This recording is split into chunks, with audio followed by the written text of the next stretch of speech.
Good morning all and welcome to this London Assembly Plenary, Thursday 6th July.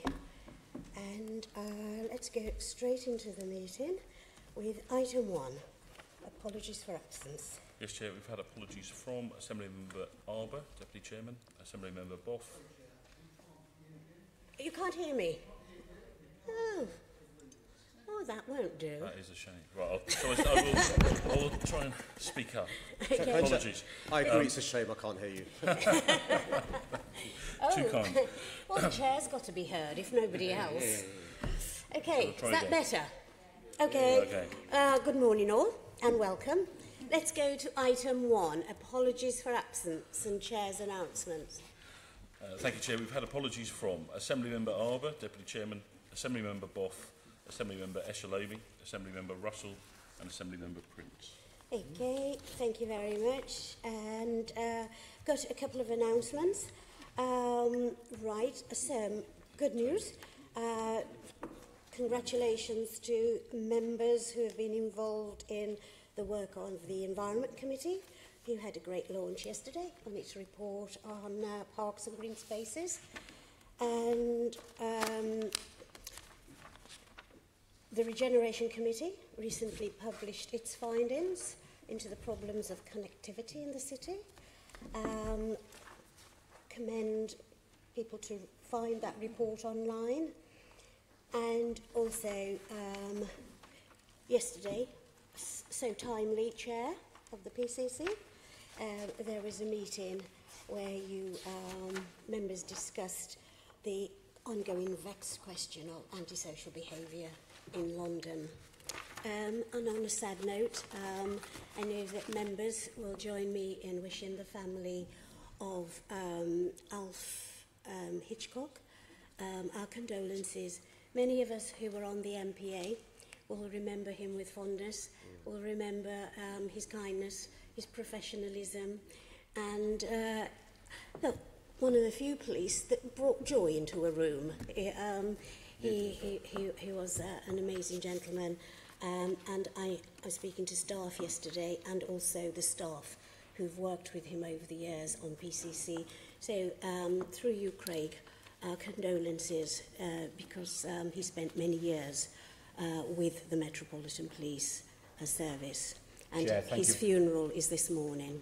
Thank you so much, Chair. I know that will mean a lot to the family. I know many members will have worked with Alf. He's a huge loss to British policing, but more importantly, a loss to family and friends who've worked with him. A true advocate of British policing. That's one of the best models we have. Okay.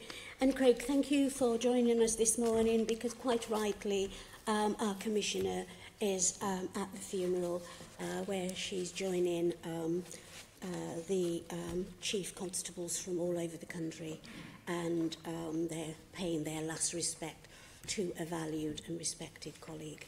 Thank you. Item 2, declaration of interest. Can I ask the Assembly to note the recommendations set out at item 2? Noted. Do members have any other declarations to make relevant to the items on the agenda for today's meeting, including in relation to gifts and hospitality, which are not yet reflected on the authorities' register? See none. So let's go to... Okay, so let's go to item 3, which is the Q&A session, policing in London. Yeah, the principal business of today's meeting is this Q&A session with the Mayor. Welcome, Mayor. Deputy Commissioner, who we've just heard from, Craig Mackey, on policing in London. We have 3 lead-off questions. This is for people watching us. And then Assembly members will then come in with supplementary questions after each question has been answered. Before the first question, Mr. Mayor, do you have a short opening statement to make, or does the Deputy Commissioner have a short opening statement to make? Good morning, Chair. Good morning. I do. London has endured some of the most difficult, tragic events in recent weeks. A lone terrorist targeting the public and the police in Westminster, 3 terrorists attacking Londoners and police officers trying to protect them at London Bridge and Borough Market, the dreadful fire at Grenfell Tower, which has devastated so many lives, and the terrorist attack on Muslim Londoners as they left prayers at Finsbury Park. I know our thoughts and prayers remain with the victims, their families and everyone who's been affected. In these of toughest times, we've seen Londoners at their best, and I want to thank every man and woman of the police and our emergency services for the hard work they've been doing. They're a great source of pride for us all. Never have the sacrifices they make on our behalf or their professionalism been more clearly on display than in recent weeks. They've confronted danger, running towards lethal threats at the same time as leading others to safety. They've helped people in their moment of greatest need, and they've made our city a better, safer place to live. The importance of policing to our city has never been clearer, nor has the pressure the Met Police Service is under to protect us been greater. I'm pleased to be here today alongside Deputy Commissioner Craig Mackey, who alongside the Commissioner Cressida Dick has been doing an outstanding job of leading the Met through these challenging times. As Mayor, the safety of Londoners is and always will be my first priority, and I'm doing everything I can to support the Commissioner and the Met Police Service in doing their vital work. Policing a modern global city like London is a huge undertaking, and absolutely critical to that mission is ensuring the Met has the resources they need to do the job.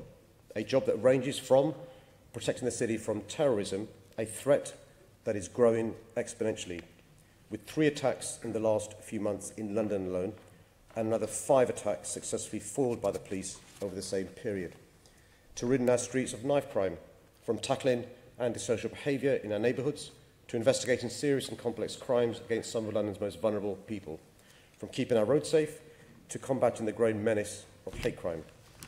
I know that safety matters to every single person in this city. That's why in my police and crime plan I've pledged to work towards a safer city for all Londoners, no matter who you are or where you live.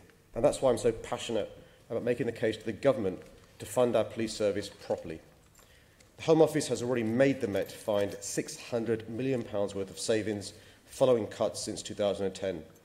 The government's plans to make the Met find a further £400 million of savings will have a big impact on safety.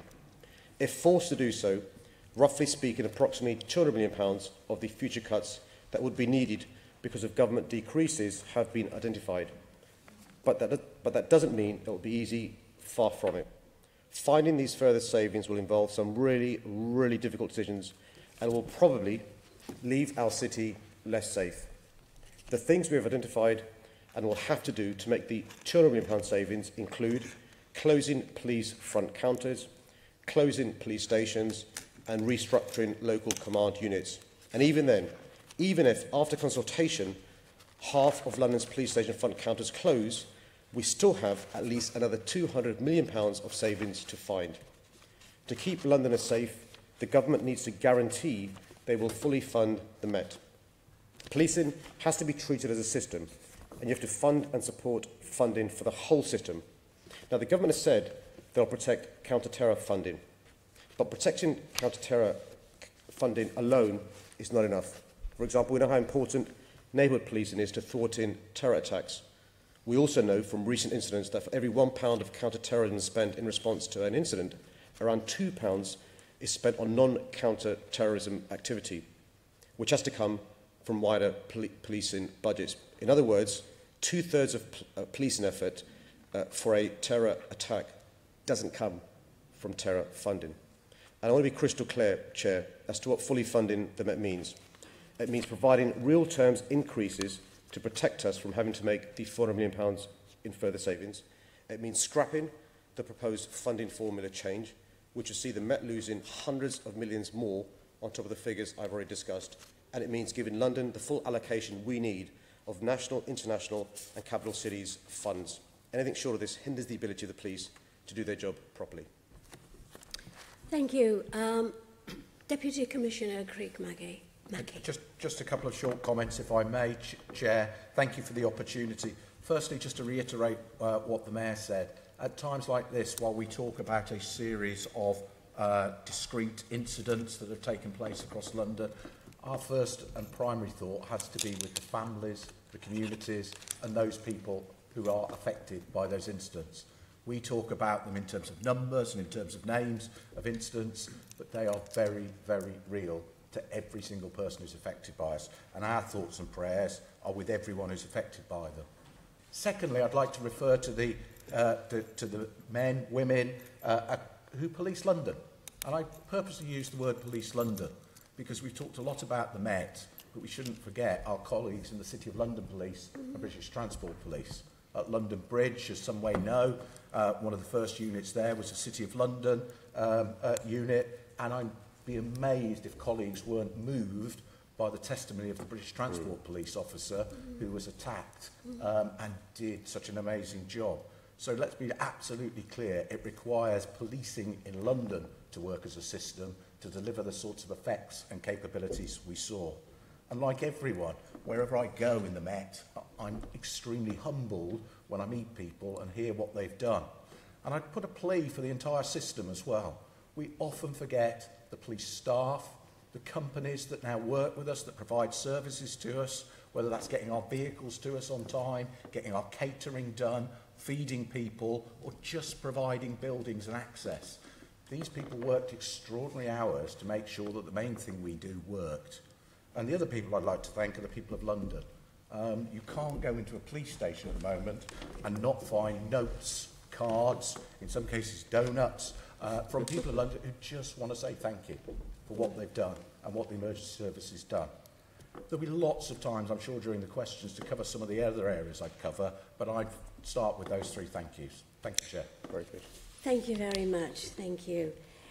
Members will know that any specific questions they have arising from those two statements will be taken at the end. So let's then go to the first question, the future of the Metropolitan Police Service, in the name of Assembly Member O'Connell. And it's to you, Mayor. Thank you, Chair. These are unprecedented times with many challenges for the police, indeed for all emergency services. I've been very clear in my police and crime plan about the direction I'd like to see policing take over coming years, making London a safer city for all, preventing crime and standing ready to protect the city from any threats to public safety. In Cressida Dick, we have an outstanding commissioner leading our police service, and I look forward to working with her in the months and years ahead to deliver the plan. This means a return of real neighbourhood policing, with officers who know and are known to the communities they serve, tackling the problems of crime and antisocial behaviour that matter most to Londoners.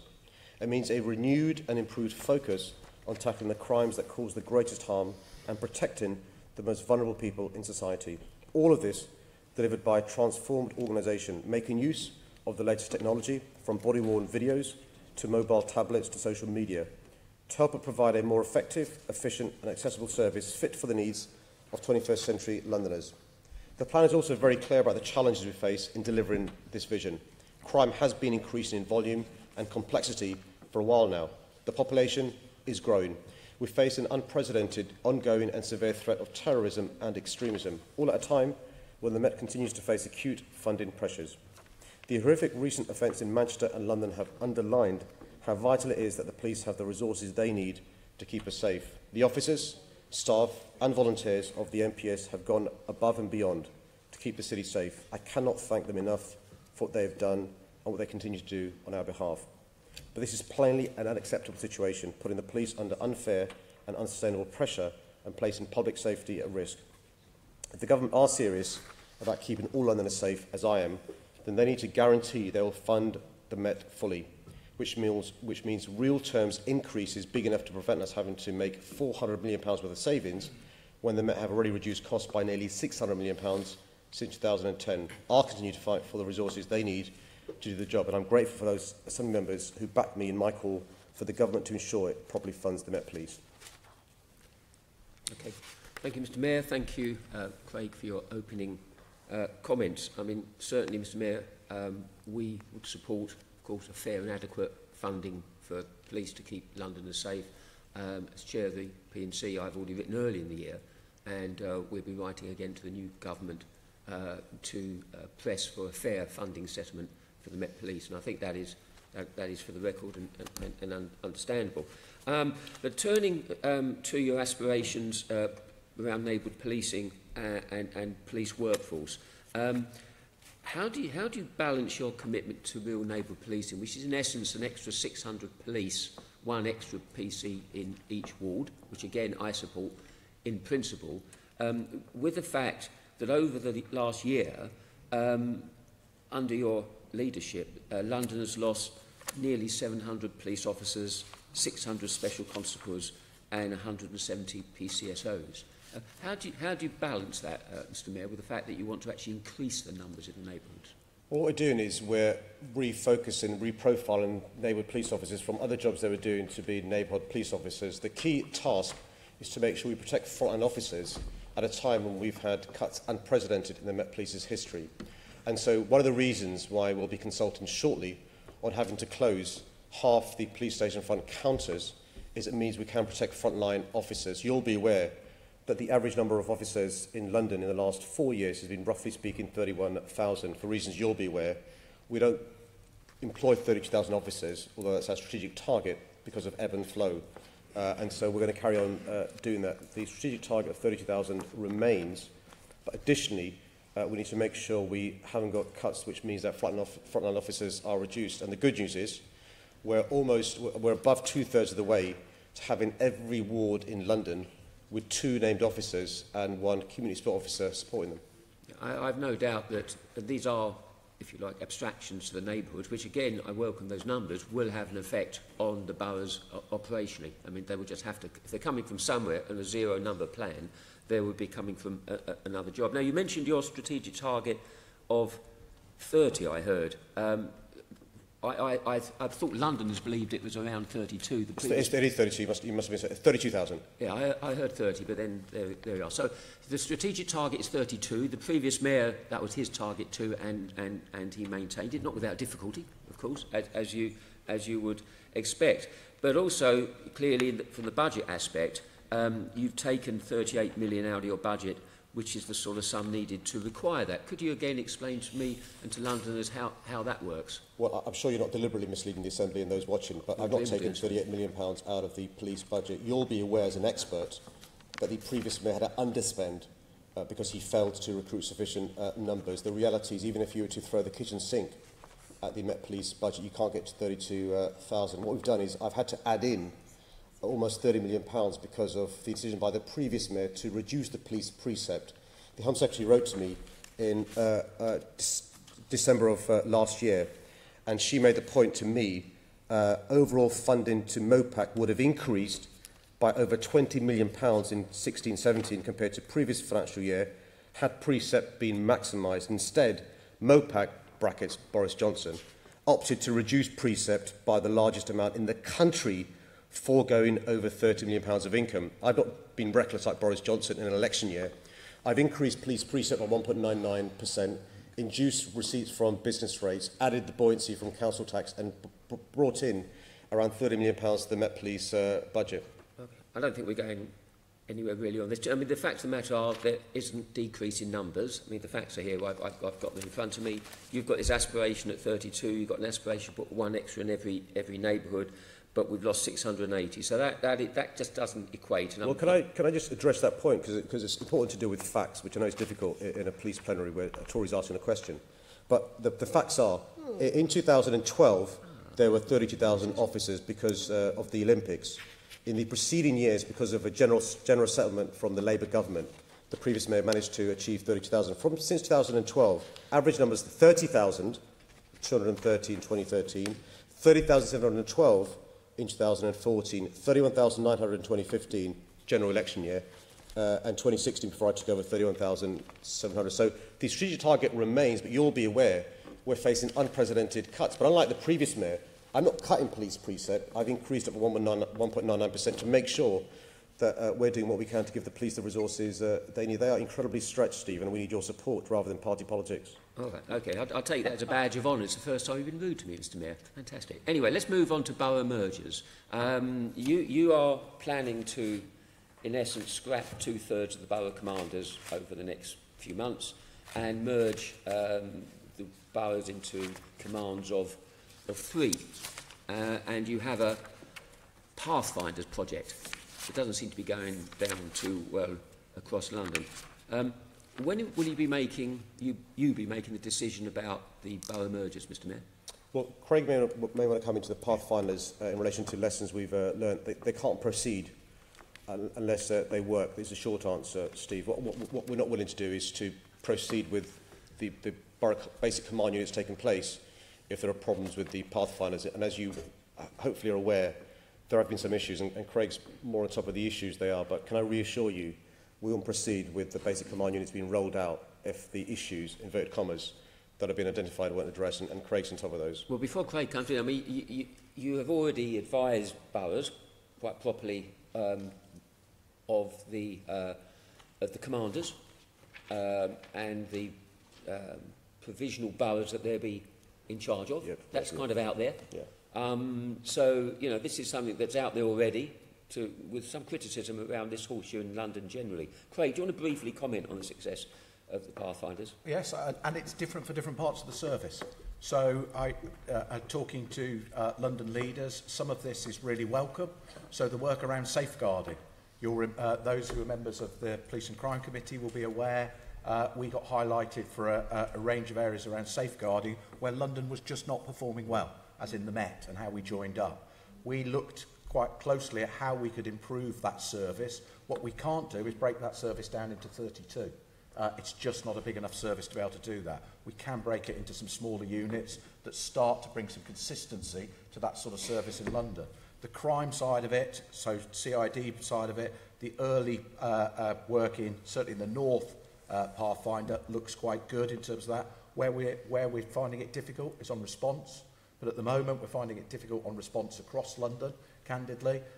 We've seen about a 22% rise in 999 volumes over the last 2 years, so there's quite a lot of stretch in the system, and I can talk about what some of that demand is, if that would be helpful in terms of doing it. So we're absolutely clear about making sure we learn the lessons. That's why they are Pathfinders, okay. To make sure how these work. But I think it's got to be seen in the context of that wider picture around funding. As you all know, as chair of another committee, I've sat before these committees a number of times, and people will list to me all the things they don't want to do, and at the end I'm left with a £400 million hole and say, well, what do people actually want to do? So some of these things, you simply run out of options as you work down the finance list. Yes, I understand that. I mean, the borough mergers are also predicated on savings, not just operational issues. I mean, last point really on that is I sense, and others around this horseshoe sense, is that you haven't got the consultation piece right with the communities. Would you like to respond? Well, probably you, Mayor, actually. I mean, if you're going to do this thing, you need to take Londoners with you. And the feedback we've had is that the communities out there have not been properly consulted. How would you respond to that? Well, about 4 minutes ago, you made the point. The unease caused around London because we've announced who the partners are going to be, and we're not rolling it out. And on the other hand, you're criticising me of the concerns council leaders have told them where raised. they're going to be. I'm sorry, you can't have it both ways. On the one hand, we're trying to be transparent, which can lead to unease. On the other hand, there are concerns raised which Craig and the team are trying to address. Look, there have been concerns raised, and my Deputy Mayor, Sophie Linden, and Martin Hewitt have met with a number of council leaders, have done a large amount of meetings with key stakeholders. I'd argue more consultation than any previous Deputy Mayor or MOPEC have done before. But you're right to raise here, which is the appropriate place to raise it. There are concerns. I can't pretend there aren't concerns. We're trying to take council leaders with us, but of course you'll be aware. You know, if we didn't have to make the cuts we're having to make, this wouldn't be on the table. Okay. Craig, may want to add about it. So in terms of the consultation, no, I hear some of that as well. I'm not sure about you emphasised, excuse me, communities. I'd say some key stakeholders. Okay. So I think some of the, with the exception of one of the Pathfinders, where I have heard stuff from the community, I haven't heard stuff from the community in the other Pathfinders. But absolutely, you know, some of this goes to the heart of that relationship, particularly some of the borough leaders felt they had with their borough commander. But you'll know, and I've had this conversation with a number of you, they like it when they like the borough commander and the relationship's good. They're also pretty quick to ring me when they say we don't like the borough commander and when you're going to do a shuffle and move them on. So, you know, part of this is around trying to get 12 people who are going to lead some very, very big parts of London, but against the backdrop of all the demands and pressures going up and the resourcing for London going down. So you've got to do something different. It's not an option to sit as we are. Now, Mr Mayor, you referred to also the police and crime plan, aspirations to bring crime down, talk about knife crime later. Now, the previous mayor had the Mopac 7, people like it or loathe it, it was clunky, but people knew where they were with it. That's the kind of facts around it. Your plan is lacking in targets, numerical targets, and that seems to be a thread running through most of your documentation around policing and other areas as well. How are we able to hold you and you able to hold the police to account, and probably more importantly, how are communities able to hold their local police to account if you don't have a performance regime around targets? Well, I'd invite you and anybody who's concerned about the consequences of targets to read the HMIC report in relation to young people and safeguarding. One of the points they made was, and I'm paraphrasing, a perverse consequence of rigid Mopac 7 targets where things were left behind, including the safety of young Londoners. Not good enough, Steve. And so what we're doing with the new police and crime plan is making sure at the core of it we address violence against women and girls. At the core of it, we deal with the safety of young people, and we want to reduce crime. The context is this, though. Crime is going up across England and Wales. You mentioned knife crime. Knife crime across England and Wales last year went up by 14%. Not good enough in London, went up by 11%. And the context is crime across the country has gone up by 7%, in London by 3 or 4%. So crime is going up. And so the ambition is to have crime in London going down. And I've got to tell you, again, the context is record sums cut from our budget from central government. I'm doing my bit. Unlike the previous mayor, I increased the police precept by 1.99% this year. We'll have to see what I do in subsequent years. But, you know, I'm investing as much resources as I can in the Met Police Service, having to make savings to ensure that we protect frontline officers, restoring real neighbourhood policing, because all the experts tell me it's really crucial in fighting crime. But I need your help to lobby the government for more resources. Yeah, we've heard that, Mayor. But so I hear that you will not be implementing measurable performance targets regime around the plan around policing in the next 3 years. The police and crime plan is quite clear about our ambitions to reduce crime across a whole range of areas. What we need, Mr Mayor, if you're going to have a discipline regime for us to hold you to account, you to hold Craig to account, and communities, is measurable targets to be held to account. They are not in the police and crime plan. Will you be introducing them? Well, that's not right, because if you've read the police and crime plan, you know about the dashboards. We're going to be publishing each quarter, unlike the previous mayor, because I believe in transparency, quarterly reports from the Met Police Service, and Craig will regularly tell me about the stuff having to print and make public, because performance indicators really do matter, and the dashboards will be user-friendly, so members of each community can see how their local police service is operating, and we'll make sure within the confines of budget restraints we hold them to account. Well, again, I'm getting nowhere on this, Chair, because clearly I look forward to data being produced, because in the last year I've been hearing from communities that actually the data has been lacking. That's the fact of the matter, and I know that you've done some work on that. But it's one thing introducing figures, but you need to have targets on the back of those figures, otherwise you're not going to get anywhere. I think I'll best leave it at that, because I don't seem to be getting too far. Okay, thank you. Before I call the next speaker, can I just ask members to refer to our second guest here today as the Deputy Commissioner. Some of us can use first name, others can't. I think it's best if we all stay with the term Deputy Commissioner. And can I just say, it's my experience that the Mayor and Assembly member are at their best when they stay on higher ground. We've already had a member saying he felt that he had been abused.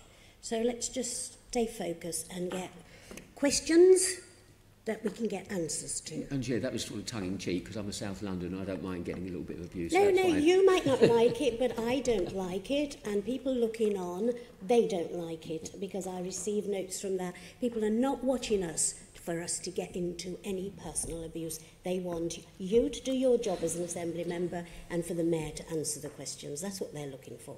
Thank you. Okay, I'm going to call Assembly Member Desai. Thank you, Chair. Mr. Mayor, I've got a question to ask you, and Deputy Commissioner, I've got a couple of questions to ask you as well. If I can start with you, Mr. Mayor. In your opening statement, you said that you are passionate about making the case to central government for London's police to be fairly funded, and I welcome that. Indeed, you said that on a number of occasions. Can you update this Assembly and Londoners as to where we are in terms of ensuring that this message gets through to central government, especially in light of the recent terror attacks? Sure. So So I'm afraid all I have is bad news. No confirmation from the government that they're going to not proceed with a police funding formula change. And I just remind you, the last time they put forward a police funding formula change, we lost between £184 million and £700 million. £700 million is, roughly speaking, 12,000 officers. No movement in relation to them not proceeding with the further £400 million worth of cuts to Met Police's budget. No movement in relation to them funding us fully for us being an international capital city. No movement in relation to them lifting the public, say, pay cap of 1% and then funding that. No movement in relation to them giving a real terms increase in our funding, which is inflation rather than a flat cash budget as in the last CSR. So that's the bad news. The good news is Londoners understand the pressures our police service are under. The Deputy Commissioner was, I think, underselling how hard our police service, and that includes the BGP, City of London, have been working over the last few months. Can I just be frank? The amount they're stretched, it's not sustainable for them to work at their high levels going forward unless they're given some respite. The best respite they can be given is additional resources from central government. Absolutely. Totally agree, Mr. Mayor. Deputy Commissioner, if I can turn to you now, just to carry on the argument about London's police service to be properly funded. The chair of the Police Federation recently said that the police can't cope with budget cuts, and I quote, "Policing has been cut to the bone," unquote. Similarly, Steve Finnegan, who was quoted in The Guardian, outgoing Chief Constable of Lancashire, in very sort of direct language, we are at a tipping point, we need honest conversation. I do think people are less safe in this country now, and I say that with a heavy heart. Would you agree with these comments as far as London is concerned? What would have caused Steve Finnegan, Mr. White, to make these comments? Well, I think it's quite a different picture across the UK. You'll be aware, and I know colleagues who sit on the Budget Committee are well aware of this, those police forces who are exposed to central grant, i.e. they get most of their funding through central grant, of which the Met is one, any big movements in central grant have a disproportionate effect. So when you apply a central cut, if you're sitting in the Treasury, in the Home Office, apply a central cut, it doesn't fall evenly across policing. And that's a real challenge. So you've got some forces who really have had to make huge changes. We are absolutely, no, I'm absolutely clear. We are, Cressida said this, I've said it on a number of occasions, we are stretched at the moment. If you look at some of the things going on, and we've just been doing a bit of a look back to try and see, so go on, why does it feel so busy? As many of you know, I came to London in sort of 2011-12. We've seen a 78% rise in sex crimes in the time I've been here. Now, that's all work that goes into the system. Even if you say, well, the police aren't very good at this and you could be better, that's work going in the system in terms of what we do.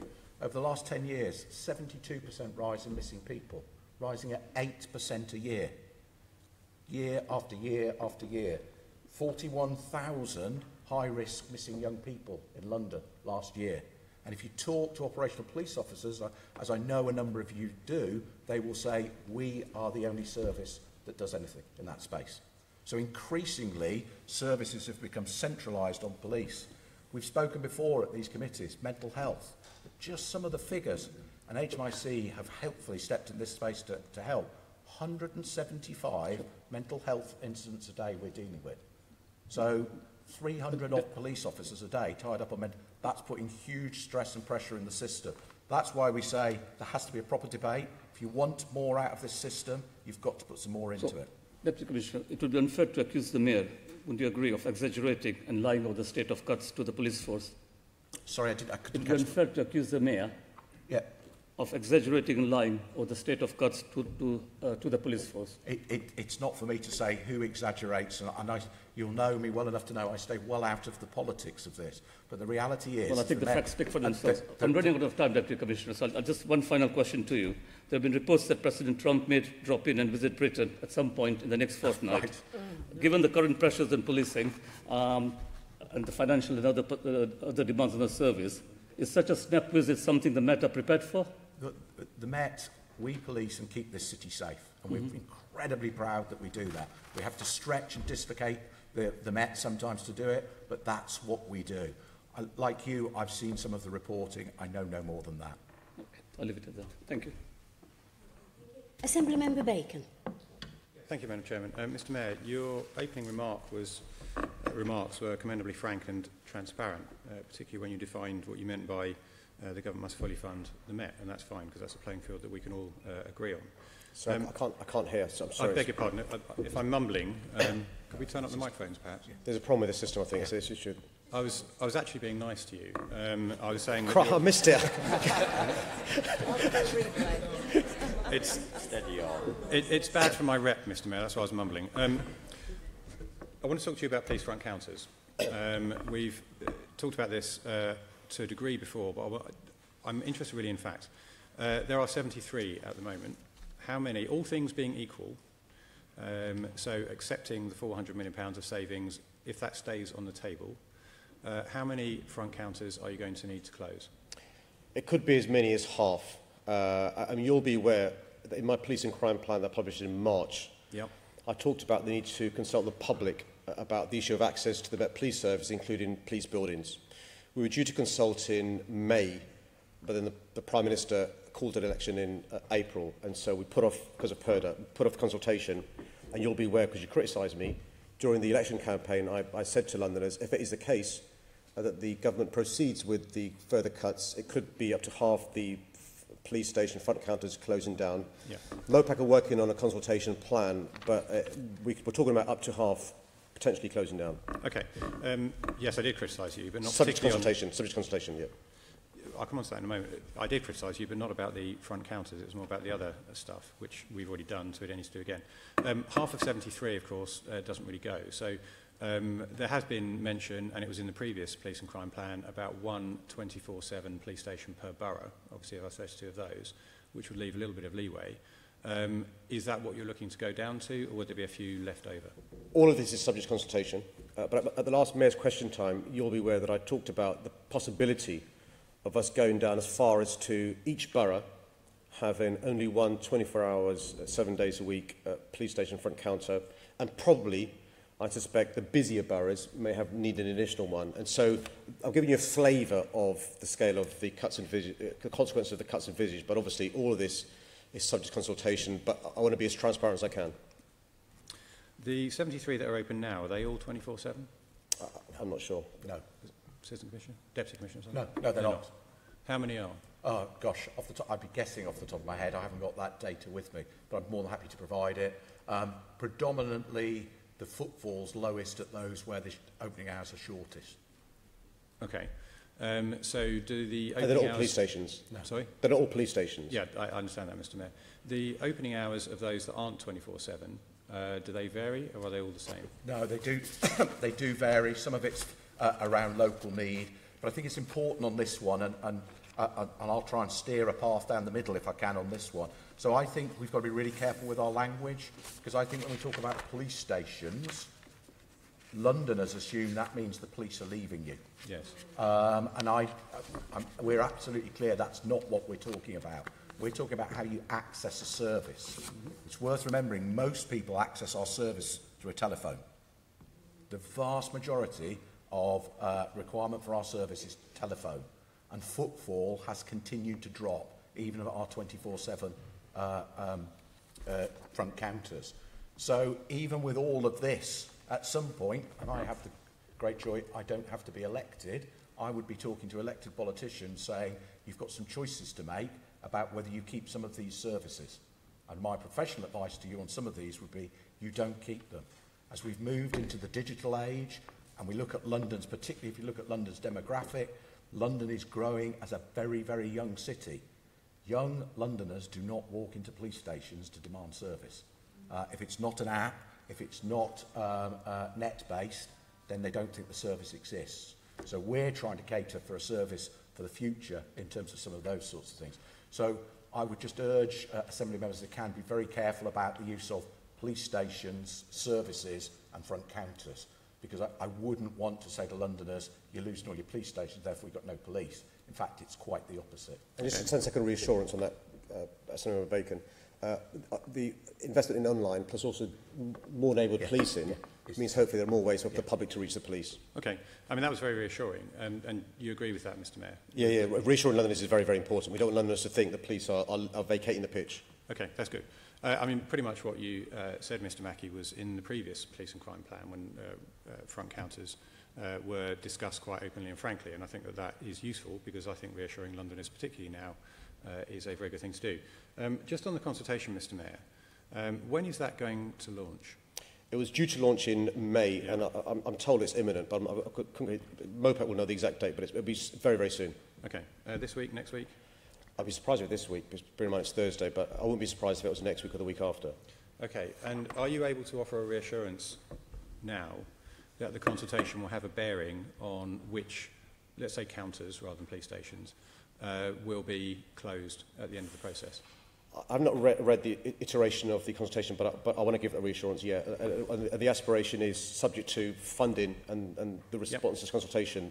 Each borough to have one 24/7 presence, and the advice I've received, I've not seen the consultation, but there are some boroughs that need more than one for obvious reasons. You can imagine the ones in, I suspect, central London or high crime areas. Because I mean, there's a report that has found its way into the public domain from MOPAC from a meeting this week, which has a timeline at the back of it, which indicates the draft strategy will be launched. It says to be TBC. It said 3rd of July TBC, so that would be this week. So imminent. I'll accept that. But at the end, it says publication early October and front counters closed late October. It doesn't say how many, which is reassuring to hear that the consultation could have some impact on that. But all things being equal, the 400 million, you would anticipate at least 35 of those closing. I've not seen that document, but those timelines sound right.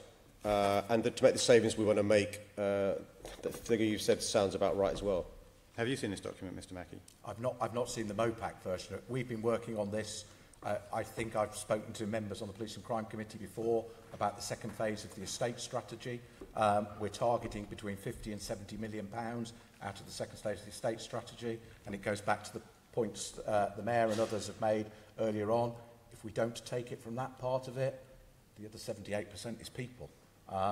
So, you know, I know there's a lot of uncertainty at the moment, but we've got a £3.2 billion budget. I'm 9 months away from having to deliver it. So we've got to start doing things and planning things, even if at the end of the day they don't come to fruition. We've got to plan them and start to work them through. Can I say this with your just very short point on this, which is linked to the question raised by Senator O'Connell? If it is the case that we, for very good reasons, delay the basic command units, restructuring them, then it makes the need to do the police station front counters even more urgent. Absolutely. And I know it is frustrating to people, but these choices and these difficult decisions are all interlinked. It's like one of those children's games. If you slow one of these things down, you immediately have to move the other one forward because they've got to balance to deliver a budget at the end of the day. And that's totally understood. I mean, from my perspective, it's not police buildings that keep people safe, it's police officers, and I think the priority has to be reflected, and I think you are reflecting it, and that's fine. Can I make one final plea then? When we do go to consultation, people, as you've correctly put your finger on it, Mr. Mackey, have interchangeably used the term counters and stations. Can we do something around the language in terms of what we put out there? Because otherwise we are frightening people needlessly. That's very fair. Thank you, Madam Chairman. Thank you. Assemblymember Pigeon. Mr Mayor, we talked this morning about the future of the Met, and one of the most pressing issues facing policing in London going forward is the issue of knife crime. We've seen, I think, 31 fatal stabbings this year, and knife crimes increased by around 30%, I think, in the last year. You recently released your long-awaited knife crime strategy, and in it you announced the establishment of an 80-strong specialist team to tackle this issue. Which teams are these police officers going to come from? I suppose just making the point, because we need to say it, because otherwise it's a travesty to the victims. Every death in the streets of London is a tragedy. Absolutely. Every time a young person decides to carry a knife, that's a failure as far as I'm concerned. So there already is a team working on what's called Operation Sceptre. And what we've done is we've accelerated what they're doing. So we will now have at least once a month, then targeting high knife crime areas, uniformed officers, plainclothes officers, specialist officers who can identify who's carrying a knife. We'll be targeting known offenders using Section 60 as well as usual stop and search powers to make sure we have sweeps of weapons. We stop, search and arrest those carrying weapons, but also target shops and online as well to stop the sale of illegal knives, but also legal knives being sold to underage people. This team already exists. and Craig can give you the details of the breakdown, but these 80 officers already exist, so we're not having to bring in additional officers. What we're doing is a similar point I made to Senator O'Connell, reprofiling the work they do, so they're targeting this particular issue of knife crime. I'll just give you a context, by the way, which is that across the country there's been an increase of knife crime. It's not simply a London problem. Yeah, no, I picked that up on the radio this morning. So this is the same team that was announced in May around this operation, and they're full-time working on this. They're not just once a month doing these initiatives. No, so sector does happen once a month, and we've got it planned out throughout the year in terms of doing it. Every one of the London boroughs has what we call a 4Ps plan. So they've got specific areas they'll be doing on pursue. So how do you catch people? What do you do about prevent in terms of how do you protect people? So right across those things, every one of them has got a knife crime strategy. And where are these officers from? The officers are a mixture of territorial policing and serious and organised crime. So the SC&O world. It's those two business groups coming together. I think some of the Police and Crime Committee members will have met Commander Duncan Ball and Commander Musker, who've been leading on this work across those two business groups. It's the teams of people that work for them around the dedication around this work. So new Commissioner has been very strong on this. It goes back to a point made by Assemblymember O'Connell about a clear priority is around violence. Knife crime's too high, it's got to come down. Okay, lovely, thank you. And Mr Mayor, how will you measure progress on knife crime going forward? You've got your strategy. Are you looking at having some kind of target at all for reducing knife crime, or what's your plan? Well, you'll be aware of the dashboard that exists on the websites. There are 5 boroughs which have higher knife crime than other boroughs. We're working closely with the borough leaders there.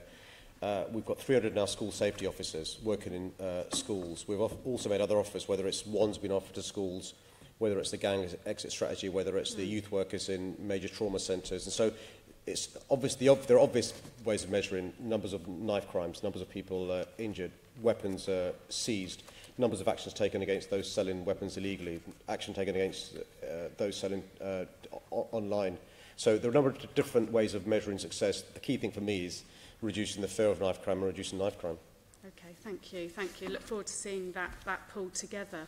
And then the other issue is, in your strategy, you talk about having a local knife crime plan for each borough. How are you going to engage Londoners in that? Because the priorities that were set per borough, quite frankly, we were quite concerned that it felt very top-down, the council leader, the chief exec, MOPAC, rather than the community and those groups being involved. So how will the communities get involved in that? Do you want me to take that? Or the mayor? So the work that's gone on at the moment in terms of the development of those plans that are borough-owned, if you like, at the moment around the police, has involved some work with advisory groups, leaders and others in local boroughs around what are the issues, where we go, and then some of the groups we worked with around things like diversion schemes and some of those. And you've seen some examples quite recently where we've been out talking to groups of young people and talking to people in London around, go on, what is actually going to work in our area. And I just give a real endorsement to colleagues in MOPAC. I don't know if any members here were involved in the consultation on the knife crime strategy, but it was extensive. I've got to say, as someone who's done this a few times before, I was impressed with the range of stakeholders they brought into that debate around what are the real things we can do, what do we know that works, and how do we get away from this thing where people say, well, in my part of London, the only thing that works is football or youth groups or something like that, and in this part of London, something else works. Where's the hard evidence if we're going to invest public money in these things? And just to reassure, we've spoken to hundreds of Londoners, to community partners, and to other members of the community as well, before we drafted the knife crime strategy, which is why it took us longer than we'd otherwise have done. The borough ones as well, thank you. Pigeon. Assemblymember Hall. Thank you, Chair. Mr Mayor, a few days after you were elected, you said in an interview that every time a young person carries a knife, it's a sign of failure. And since you've been Mayor, obviously the figures have gone up incredibly. So therefore, would you accept that you've failed? Chair, I'm trying not to be rude to the new members, so I'll try my very best. Right. So knife crime has been going up since 2014. Yes. I became Mayor in May 2016. Knife crime has been going up across England and Wales in the last year more than it has in London. I'm not the Prime Minister, I'm the Mayor of London. What I'm doing, though, is I published last week a comprehensive knife crime strategy that was drafted after speaking to thousands of people across London, including young people, including community partners, including boroughs, including London Assembly members, to make sure we have a knife crime strategy that is holistic. I'm spending more than £5 million of London's taxpayers' money to address this issue, to have things like school safety officers more than before, to offer each school a wand so they can use the wand if they want to make sure we're supporting youth workers across London. As a consequence of government decisions, 30 youth centres across London have closed down, which means 13,000 young people haven't got a place in a youth service. So we've got to recognise that actually it is a failure every time a young person carries a knife, and the vast, vast, vast majority of young people are peaceful, are law-abiding and should be invested in, which is why it's outrageous that central government's made so much cuts over the last couple of years. And it's outrageous that every answer to every question goes down to the fault of the government, because you have to take responsibility. You are the leader in London. With regard to the actual strategy, we were concerned, as it is one of your top priorities, that it did take so long. But the same as Assemblymember Pigeon, we're very concerned about the measurables within it. If you are confident that this things that you're going to put in place are going to work, what are your timelines on starting to bring these figures down? We want knife crimes to reduce as soon as possible. That's one of the reasons why Operation Scepter's up and running. So, yes. you know, the fact that we've had so many weapons being seized is a sign of success. The fact that so many arrests have been made is a sign of success. The fact that so many young people have been charged is a sign of success. The fact that I'm able to offer every school in London a wand is a sign of success. But the reality is, every family that's affected by knife crime is a tragedy. There are too many grieving mums, dads, brothers, sisters who are suffering because of knife crime. We need to stop that. So what picture would you see as being a success, given that we all understand the problems and the constraints? But I mean, what are you aiming for, and within what timeline, to give us some indication as to whether this knife crime strategy is actually going to work? Well, I'm sure you've read the knife crime strategy before you ask the question, but you'll see in the knife crime strategy what the ambition is in relation to the fruits of the knife crime strategy. Knife crime going down, there have been fewer bereaved families, school safety officers being used across schools across London, more young people being able to walk the streets of London without being in fear of knife crime, more parents not being worried that their teenage children are out. I mean, all these are some examples of the ambitions we have, and the good news is, despite cuts from central government, we're making good progress. Yes, but the trouble is, going down could be by one. We're actually looking for some measurables that we can hold a standard to as to whether this knife crime strategy is working. Well, the bad news is, if you put in some proper measurables, then we could judge you by that. Sure. The bad news is, in England and Wales, in the last 12 months, knife crime has gone up by 14. Yes, I know. I've listened to you intently, and I listened to all those comments that you've made a couple of times now. It's just that if we are to hold you to account, we have to have some sort of measurables, and to say something will go up or something will go down doesn't give us anything to really judge you on, and that's what we're looking for. It took so long for this knife crime strategy to come out. We were hoping that we'd have something that we could start measuring your success on. So you're going to repeat the saying that it's, of course, the government's fault and not give me any more. So if I can move on to another... Chair, if I could answer the last speech or question. I'm not sure if it was a speech or a question, but no, speech or question? I think it was a speech. Was it? Can we have a question from you, Assembly Member Hall, please? Don't you agree? Oh, okay. Let's move on. I'll now move on, if I may. Your Deputy Mayor... I didn't answer the last question. The question was, do you agree? You don't agree? Well, I think the answer to that question, Chair, is that over the last year we've been working hard consulting Londoners, and I'm criticised by your colleague to your left when I don't consult, and I'm not transparent, and I'm criticised by you when I do consult. Look, I accept I've not got all the answers. That's why it's important to consult Londoners, and so I've not got the answers, so I consult Londoners, including young people, including families, including community partners, including councils, including the police, including grieving families, including youth workers, to try and come up with a strategy that will be successful. And I don't apologise for consulting those key Londoners, because you'll be aware from the question raised by Assemblymember Pigeon that her concern was, am I consulting boroughs? So the answer is, I don't agree. Mr Mayor, you're actually saying I'm criticising, when in actual fact, I'm trying to hold you to account, which I believe is what I'm here to do. So if we can go on to the next question. Your Deputy Mayor said that your administration now supports police potentially increasing the use of stop and search. We're just concerned for the sake of the police because in September 15 you proposed a further cut to its use if you were elected mayor. So you made a great amount of that. And then, of course, you then started to support it. Now, the last thing we want is for the police to be concerned that you might start saying it's got to stop again or reduce again when it comes to the next mayoral elections. Can the police be absolutely confident that you will support an increase in stop and search, as your Deputy Mayor said, going forward because crime is on the increase under your mayoralship? I think, Chair, I understand the question, and can I have a go at what I think the question was, with your permission, Chair? Mm-hmm. So the answer to the question I think you asked was, do I support the intelligent use of intelligence-led stop and search? And the answer is yes. I think stop and search, when used properly, is an invaluable tool for the police. And the game changer, as far as Londoners are concerned, is not simply the training which gives the police the confidence, but the body-worn videos. I'll give you a comparison.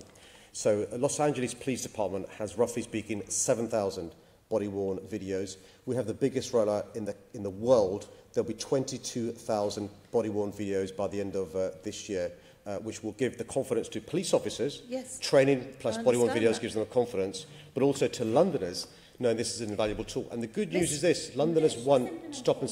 Sorry, I beg your pardon. You listen to the answer. Yes, it's just that he's going on. No, you'll listen to the answer. Sorry about that, Mayor. Continue. I'll end now, Chair. The good news is Londoners support the intelligent use of stop and search. Young people support the intelligent use of stop and search, and I support the intelligent use of stop and search. Okay, at some point, would you put in writing exactly what you define as intelligent-led, just so that we're all perfectly clear and so that the police know their bounds? Well, I think the Deputy Commissioner can answer that now, and I think it's really important that you hear the answer. And can I just make a real point? Let's be really clear. No one can tell a police officer to do more or less of anything. That's a call for an individual police officer based on the law and based on the framework in which they find it.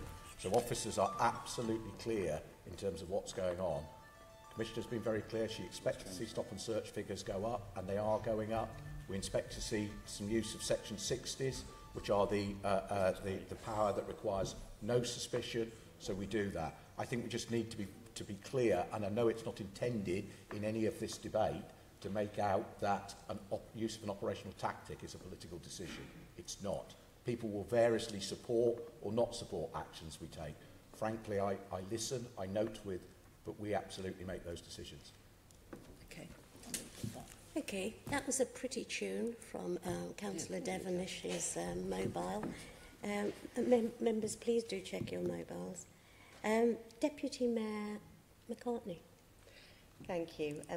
Mr Mayor, you talked quite rightly earlier about the unprecedented terror attacks, and of course we've had the tragedy of the Grenfell fire, and we've also heard that policing without those events was already under great strain. So can I ask, has there been any offer for government or any promise that they will make extra payments to the Met to cover what is obviously the ongoing pressure of investigating these events? Well, just to give you an idea of the scale of what we're dealing with. So in the 4 years, Chair, between the murder of Fusilier Rigby in 2013 and March of this year, so 4 years, 18 terror attacks thwarted. 4 years. In the last 4 months, there have been 9 terror attacks across the country, 5 thwarted, I'm afraid 4 not thwarted. That gives you an idea of the unprecedented scale of the terror threats to our city and our country. There are more than 250 police officers involved in the Grenfell Tower investigation. We've got a busy summer of sport, Wimbledon taking place now, World Para-Athletics Championships, World Athletics Championships, big sporting events during this summer, and as was alluded to, there could well be state visits, some wanted, some less wanted. The key thing is we've got a police service that's doing their very, very best. In my view, they can't work any harder. In my view, they're stretched beyond limits I've ever seen, and I've had no offers so far from the government. I'm not sure the Deputy Commissioner had any offers. So the reality is, and I know some members, particularly on the Finance Committee, will be aware of this, there's something called a special grant programme, A special grant programme requires you to spend 1% of your budget before you qualify for it, which obviously in the case of the Metropolis, that's quite a considerable sum. We have started the conversations with the Home Office already to say, look, this, you know, I know there's a 1% rule, but if you look, this is unprecedented in sort of policing history to look at what's gone on. And some of the numbers are quite large and quite eye-watering. So go back to the Westminster attack. 639 officers at the scene, another 1,100 officers and staff. That's in the first 6 hours. The analysis we've done there, we know for every £1 we spent of ring fence fund, we spent £2 of our core London's money, if you like, on that attack, which is quite right. That's what we're here to do. So no, that's a very early conversation in terms of what we do, but it will be one-off money if it comes, and it will only cover additionality. What it doesn't cover is the fact wherever you may be in London, you might have lost neighbourhood officers, you might have not seen so many people on patrol because they've been up in central London. They won't cover that. Thank you. I don't know, Chair, whether on behalf of this Assembly we could support that call for an extra one-off payment to cover the events coming from yourself. The Assembly can support that through a motion if that's what they wish to do. Can I... oh, you haven't also finished. Then follow up about, Mr Mayor, last year you asked Lord Harris to undergo a review of the city's preparedness for a terror attack. We've now obviously had 2, and so I'm going to ask about the follow-up to that. He made 127 recommendations. Some were to within your remit, and some were to external partners. Could you just give us a brief update as to how they're doing and whether extra pressure needs to be put on external partners to play their part? Sure. So there have been 3 terror attacks this year and 5 in London thwarted. More than a third of Lord Toby Harris' recommendations have been implemented, more than a third. The others, as you alluded to, aren't directly the gift of the Met Police Service. And so we're speaking to other colleagues, whether it's DFT in relation to some of the work around the River Thames, whether it's Home Office in relation to supporting our fire service, and we carry on those conversations. It's really important to understand that, you know, Lord Toby Harris's conclusion was he thought there'd been huge improvements made compared to now and 5 years before. I think he's been proved right.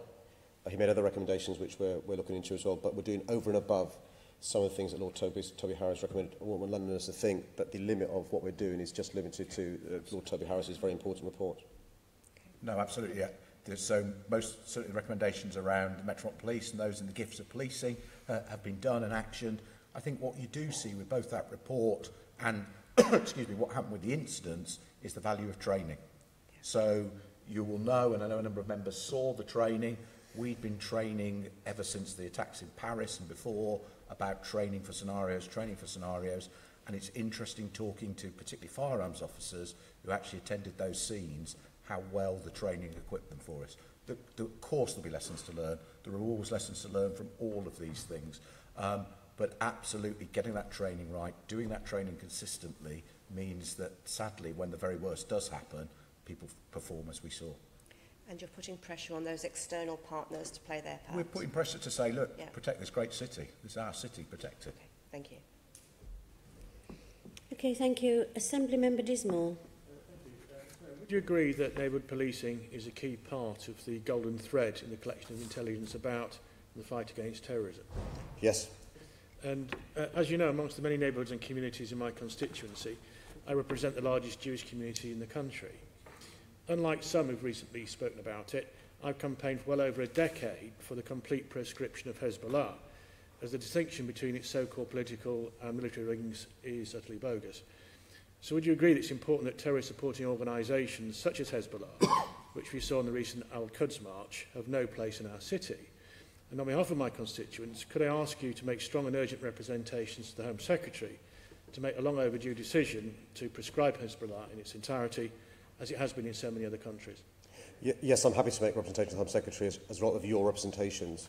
Can I just put on record the fact that you've been consistent on this issue for a number of years now, whether the government is a Labour government or a Conservative government. You've been consistent on this issue, whether the mayor is a Conservative mayor or a Labour mayor. And what Londoners won't forgive, and we saw this last May in the mayoral elections, is politicians who suddenly start paying attention to this issue, and suddenly, because the mayor happens to be somebody called Sadiq Khan, starts raising issues that you've been raising for a number of years. And those same politicians have been silent over the last 7 years, where there's been a Conservative government not prescribing Hezbollah, the wing that you're talking about.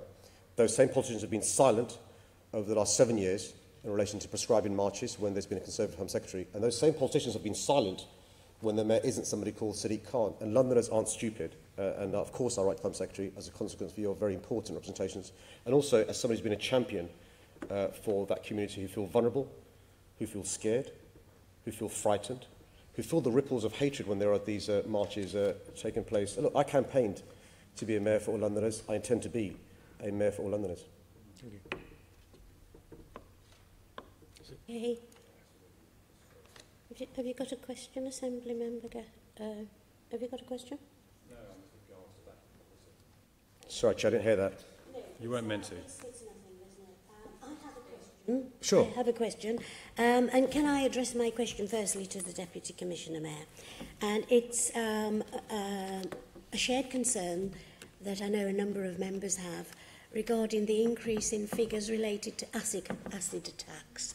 So, for example, data released by the Metropolitan Police showed the number of reported attacks in London rose from 261 in 2015 to 454 in 20... The 261 was in 15 and the 454 is in 2016. That's a rise of about 74%. So can the Deputy Commissioner just briefly tell us about the approach of the Met to this crime?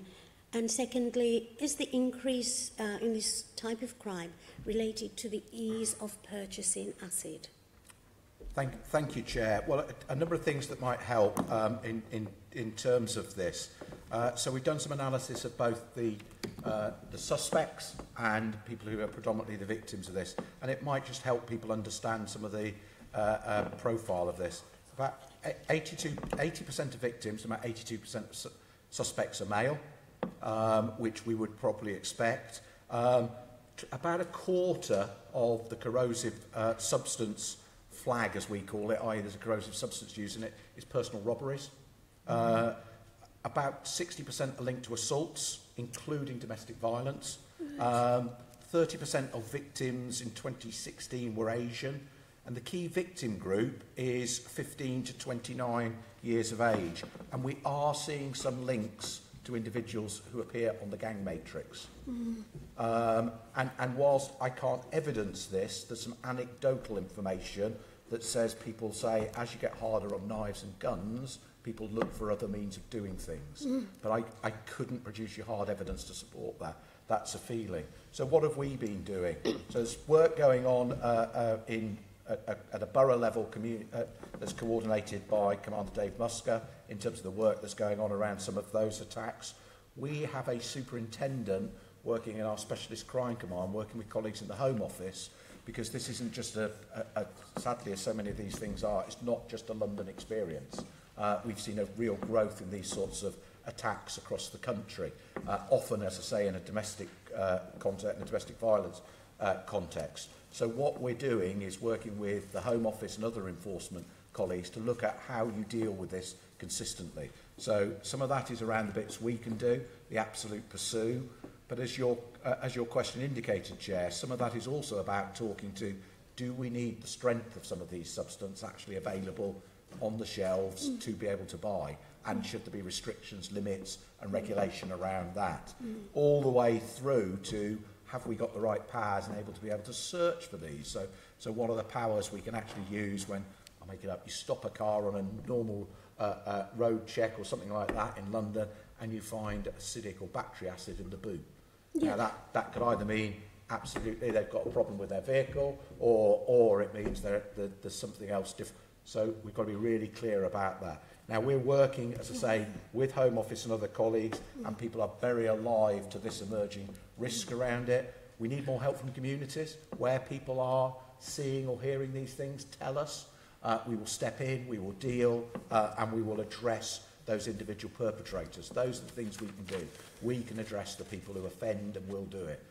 I say at a national level, we're working on this work with the Home Office that again will sit around looking at those things we can do to protect people, to pursue against it, and most importantly to prevent these things happening.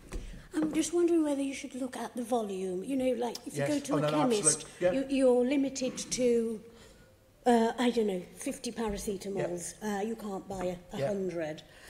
Well, you can. You keep going to different chemists, I suppose. But you get the point. No. And also the issue about it being clear. Yeah. So when it's been used in clubs, it's been passed through as water. Yes. So is that, are you looking at those sort of areas? So when I say regulation, that's a euphemism for covering a whole range of areas. Right. From can you mark this liquid all the way through, you know, I don't think we'll end up there, but could you actually put DNA trace in all of this liquid so you can need to trace it back to where it came from? I think there are a whole range of things, together with government and regulators, we'll look at to address this issue, because it is an emerging issue. And looking at the figures, Newham, Dagenham and the constituency of my colleague, Assembly Member Desai and Mayor Biggs, so I would imagine you're working quite closely in these localities. So the Assembly Member Zion and I have spoken quite recently on this. The two lead borough commanders, I know, have been working very closely in terms of the issues there, but it is important, whilst that is a hotspot, we have seen these crimes across London. Okay, thank you. And Mr Mayor, can you just quickly reply to this comment that was made by the London Economic paper, which said that you were sleeping on the job in relation to acid attacks. This was said in April of this year. I don't know whether you picked that up. I didn't, Can you rebut that? I wish I was getting enough sleep, Chair, is the short answer. But the acid attack has been going up for the last few years, as the Deputy Commissioner has said. I think the figures I have is it's been going up for the last 3 years. I only became Mayor 14 months ago. Does feel like a lot longer. The good news is, compared to knife crime and gun crime, it's far less. Not complacent at all. There is a particular issue which we need to look into. Why East London? Newham, Tower Hamlets, Barking and Dagenham. Good news again, we've seen no evidence of there being a disproportionate amount of hate crime. Horrific incident with the couple, horrific incident. And I can understand why members of that community are so scared. I don't know, some member decides work incredibly hard, as you mentioned, with the local politicians. I've got to explain though, and I think the Deputy Commissioner tried to do justice to this, but often household goods, whether it's a drain unblocker, whether it's a patio cleaner. And so that's why we're looking at the retail side of things as well. But I think, you know, far be it for me to accuse people of being unfair. It's a bit unfair to say that the police or myself have been asleep on the job in relation to this issue. It is a serious issue, as indeed are other issues where there are dangerous weapons involved. Thank you. Assembly Member Desai. Thank you, Mr. Mayor. I certainly don't accept that you have been sleeping on this job, because I've raised this issue with you directly through correspondence. You replied back to me. I've also raised this issue at previous police and crime committee meetings. Mr. Mayor, you may have seen the horrific pictures, the very moving pictures of Resham Khan and Jamil Akhtar in the media. They were in a car in Beckton at a roundabout when a person completely unknown to them came and squirted acid in their faces. Jamil showed tremendous courage in doing an interview with Channel 4 News, and I pay tribute to him. Mr. Mayor, people in East London, needless to say, are very concerned about these attacks. On Sunday, I attended a meeting in Tower Hamlets with Mayor John Biggs. At a meeting that was called at 24 hours notice and attracted some 200 people. There were another 100 people outside who couldn't get in. Tonight, I'm going to a meeting at the Ibrahim Mosque in Newham. I know that the Mayor of Newham, the Executive Mayor of Newham, Robin Wells, Mayor John Biggs, and Darren Rodwell, who I spoke to yesterday, leader of Barking Dagenham Council, are extremely concerned, and I must need to pass this concerns on to you. As I say, I will be attending a meeting at the Ibrahim Mosque tonight with MP Lynn Brown. What specific message can I take to them from you, Mr. Mayor? To them, to the residents of City and East London, of North East London, and indeed all Londoners, about your determination to do something about this problem? Well, can I thank you for what you've raised and the way you've raised it, but also your leadership locally. The Deputy Commissioner and I have got to be very careful about the individual case, because there's an investigation taking place. And the bad news is, I'm afraid, there has been an increase in racist crimes in our city, an increase in Islamophobic crimes in our city, and that's one of the reasons why there's been this big concern in the community that you represent. It's a conflation of two very worrying things: an increase in hate crime and an increase in acid attacks, corrosive materials. And just to give you an idea of the scale of the increase in Islamophobic attacks, it's gone up by 41%. If you compare the period in 2016, and of course racist attacks, Chair, includes Islamophobic anti-Semitic attacks as well, increase in acid attacks. There's no evidence we have of, and Deputy Commissioner will correct me if I'm wrong, of there being an increase in hate crime caused by acid attacks. That's the good news. There's also some good news, which is that the Commissioner agrees with me that there should be zero tolerance towards hate crime. After the Finsbury Park terrorist attack, she made sure there were additional uniformed officers and plainclothes officers in and around mosques. The Commissioner has agreed to carry that forward when there's a period of concern. And the key thing is that the neighbourhood police gives the community the confidence to come forward to report these things. It's really important, so important. Everybody reports an incident of hate crime. Don't think it's trivial. Don't think it won't be taken seriously. Don't think it doesn't matter. It really will be. So please, please, please report it. Copley. Thank you very much, Chair. And that leads us nicely on to my question, which is about the rise in hate crime. Racist and religious hate crime rose 19% in the past year. I welcome your commitment to a zero-tolerance approach to hate crime. Is that commitment being fulfilled? I hope Londoners will feel that the police and all of us are doing our bit. The police are only one part of the jigsaw. We can't give all the responsibility to the police. The good news is the Home Secretary, after the Finsbury Park attack, agreed to say to faith groups across London, please apply for some funding they've made available to keep your building safe. As you'll be aware, our Jewish communities have the support of CST, Community Security Trust, and it's still the case in 2017. If you happen to be somebody who goes to a synagogue or a Jewish school, you need that protection. And what the Home Secretary has agreed to do is to allow us to encourage faith communities across London to apply for this funding. It's really important, CCTV, other things you can do to design out the possibility of being the victim of hate crime. Neighbourhood policing is part of that equation as well, but it's also Londoners feeling confident to report hate crime. By the way, I don't think that the increase in hate crime is simply because of more confidence. That may be part of it. I think there is something there, and we saw that post-Brexit. We saw that post the attack in London Bridge, and we need to make sure we address that. Thank you for that. I believe you set up this online hate crime hub. Could you tell us how that's progressing and how many reports have been made? I let the Deputy Commissioner deal with the issue of the online crime hub, which is the first of its type in the country. I know some people, he's not in his seat now, weren't happy with this, but I think it's very important to have an online crime hub. So you'll be aware this is a project that started in March this year. It's multi-agency. It's aimed at improving people's knowledge and evidence base around the extent and nature of the impact of online hate crime. At its core is a cadre of police officers, including a detective inspector, who can give that focus to it. It's very much seen as if this is something that works, which we think it will, something that could be potentially rolled out nationally, hence why the support of the Home Office Innovation Fund as well, in terms of the work around doing this. And this is to provide that access into an evidence-based resources that can actually work and give specific advice around particular hate crimes and how they're managed. What we're seeing is that started with quite a slow start, but it's starting to pick up as awareness raises around it in terms of the reporting coming in. We're also reinforcing that with all the third-party reporting that we do around hate crime. So some of the data is starting to show real increases in areas of hate crime where we weren't getting any hate crime or very low levels of hate crime reporting before.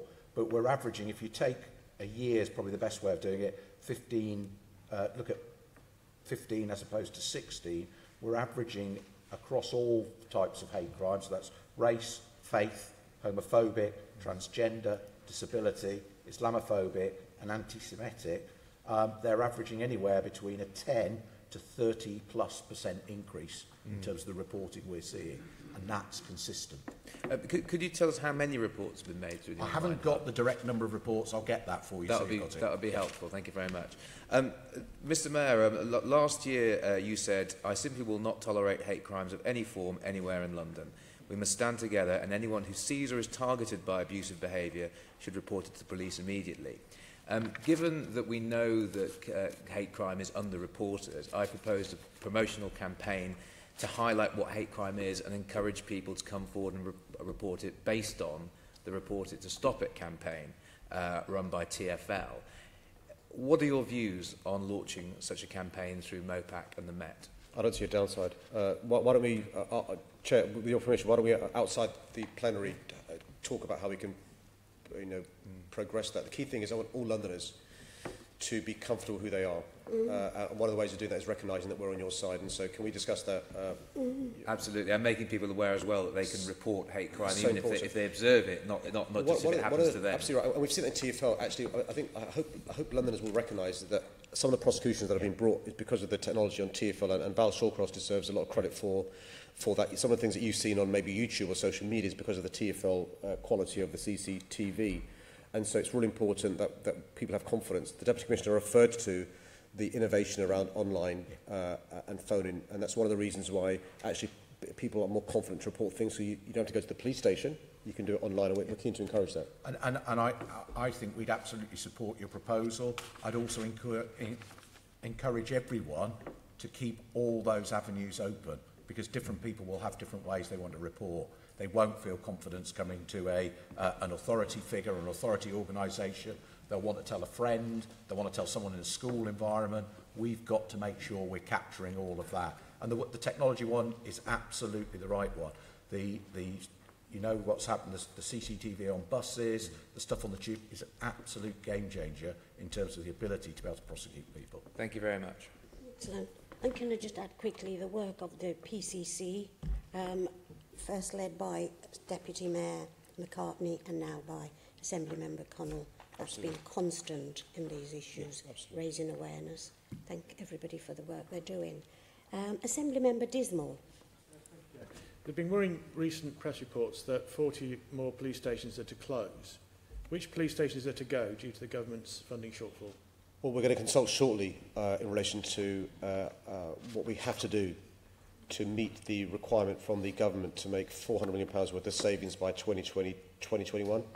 You'll be aware, because you're on the Assembly, that the previous Mayor took a decision to reduce police front counters from 136 in 2013 to 73 today.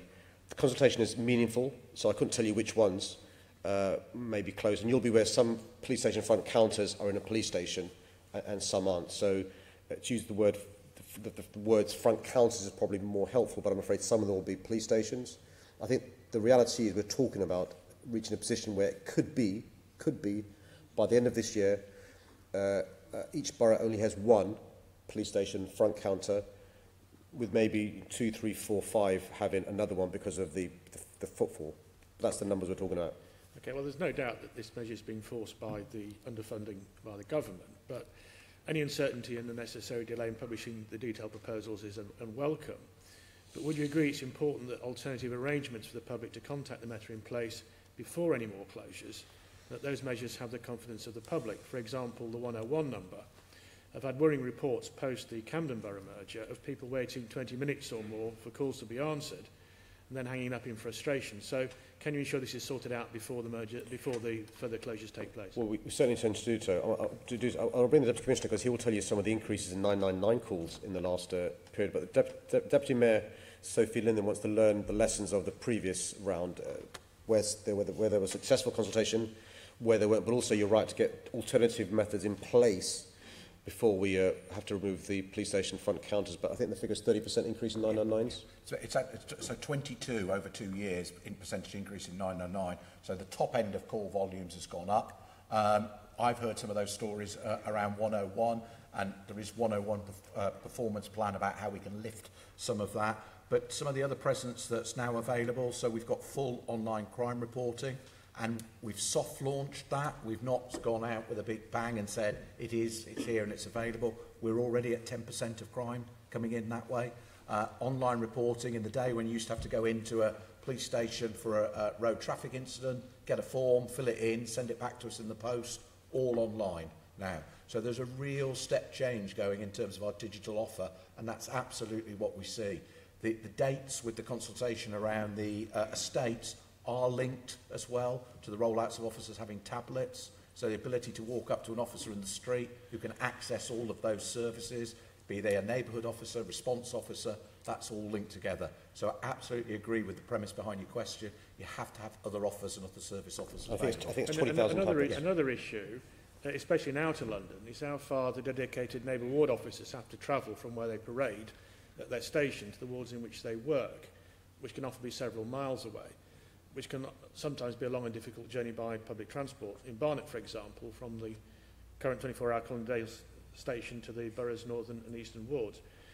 Will you ensure that arrangements are made either ideally for officers to parade in or near their wards, or to transport them to their wards as quickly as possible so that time's not wasted in travelling when they should be doing something rather more useful? I can't promise you can get them all near their wards. That's quite some achievement. If you think I'd probably spend most of the budget getting property back.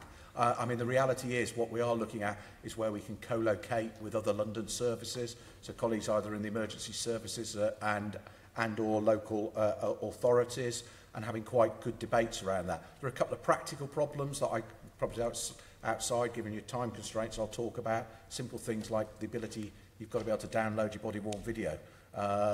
You know, we need a network to connect to. They're not insurmountable, and we can bridge those. Okay, thank you. Assembly Member Cooper. Thank you very much, Chair. I just wondered if we could come back to the issue of the Borough Command Unit mergers. It's been a particular topic of conversation, as you can imagine, in both Merton and Wandsworth, because we're looking at a 4-borough merge, which is the only one proposed for the whole of London. Some people have raised a number of concerns and issues about it. Some people have raised some potential advantages. Therefore, fairly compact boroughs, 3 out of London, 1 in London, so quite different in some ways.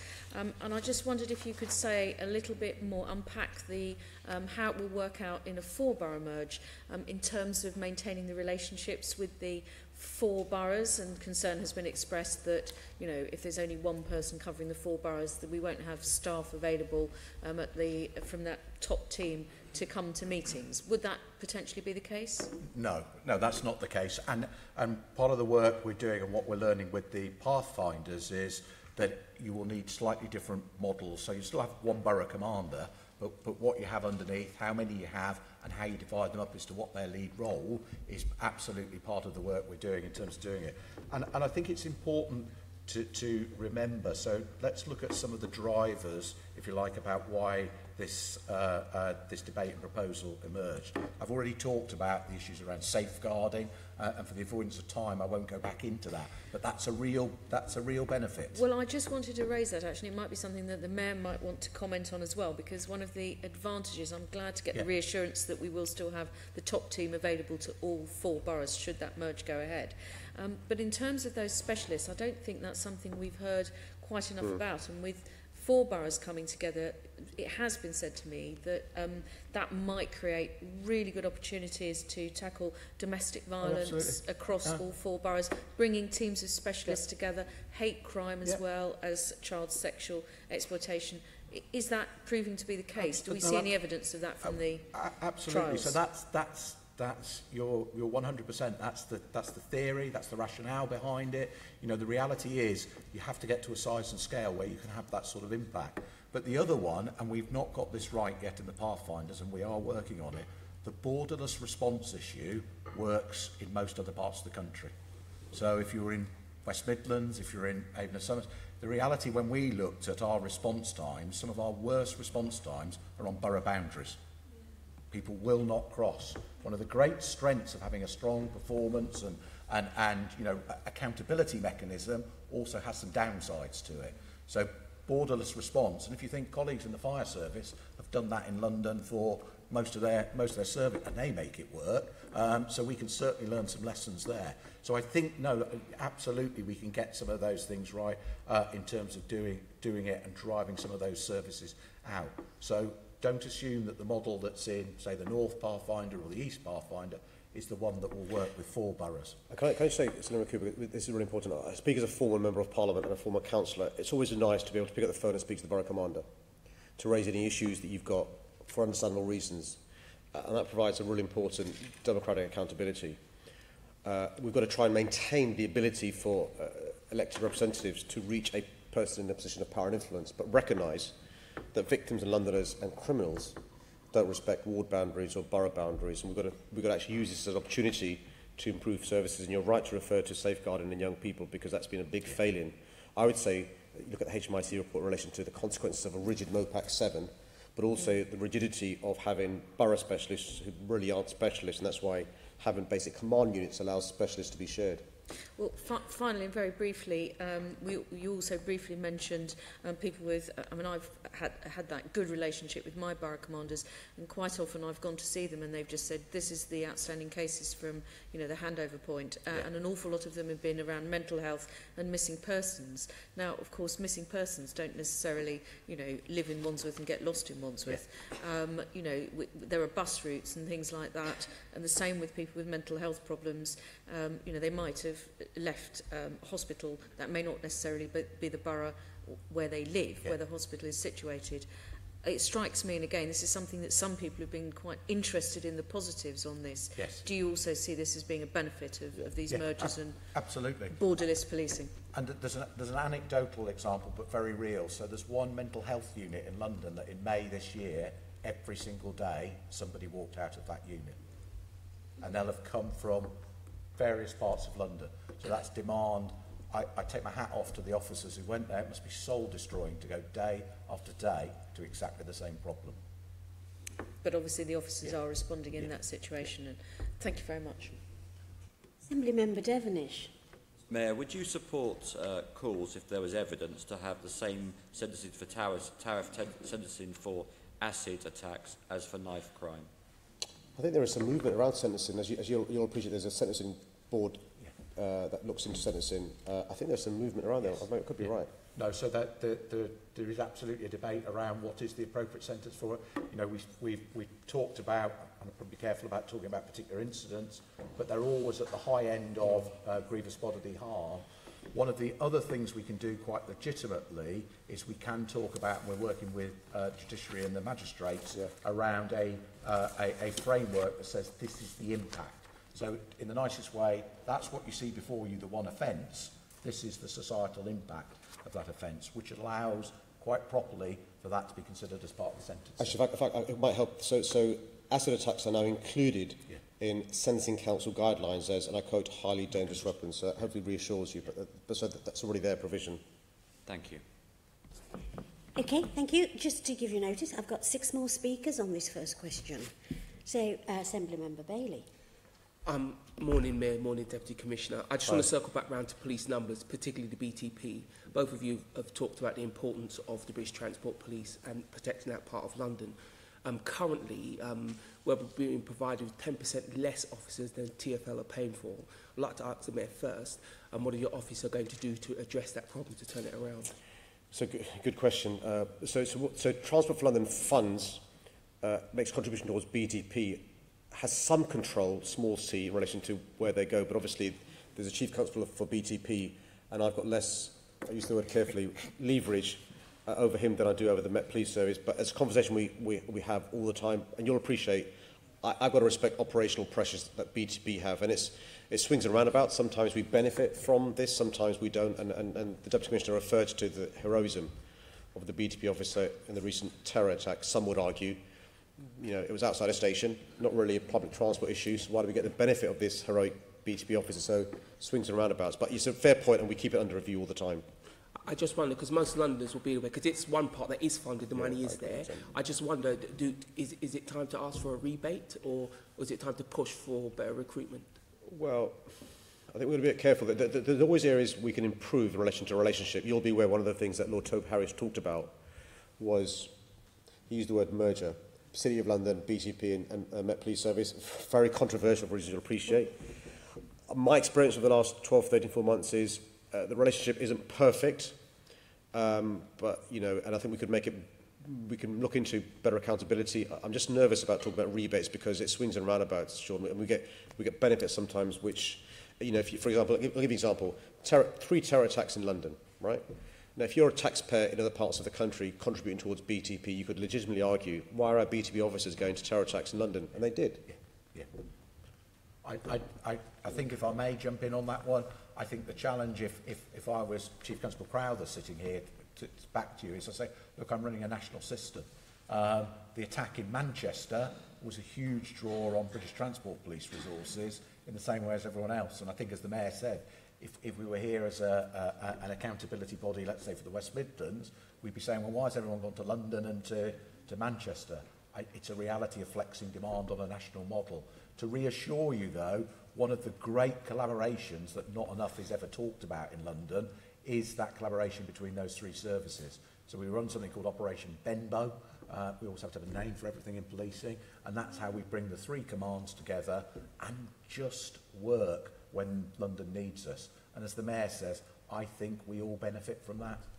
Okay, thank you for that. It's very, just to make a plea on behalf of Londoners, obviously a significant sum of money, and we need to do something about them giving us those officers, because 10% every year, that cut is reflected in our budget, and we could be, of course, putting that money somewhere else in policing. So if I can make a plea on behalf of Londoners to try and resolve that you know, those few missing officers we have, to put them back in the system. Chair, through you, can I reassure these London members that the Deputy for Police and Crime is listening to this conversation, and I'll take away and reflect on what you said to see how we can give you the reassurance that's not unreasonable.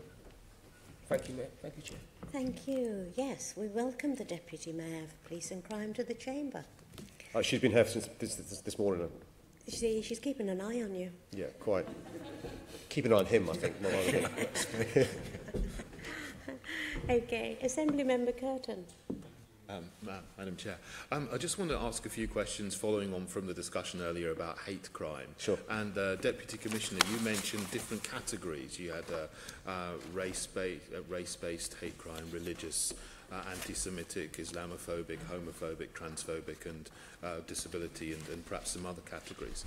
If you have religious hate crime and then also anti-Semitic and Islamophobic, are they counted twice, or what's the difference between those categories? They can be, because a lot of this is obviously self-defined, so you can have more than one flag. Absolutely. Right. So, without too much detail, because of time constraints, you basically put a crime report or an incident report on. It has a number of drawdown flags based on the conversation you've had with the person reporting or the information you've got, and you would highlight those flags. So you can have a number of flags. In exactly the same way, you can have people who are vulnerable for a variety of other reasons as well. So there could be one crime or one report of a crime which might be counted. A number of flags, yes. It could be counted twice or 3 times or perhaps more. If certainly around incidents, yes. Right. Okay. Fine. You often mention that there's a spike, you know, after some of the terrorist incidents.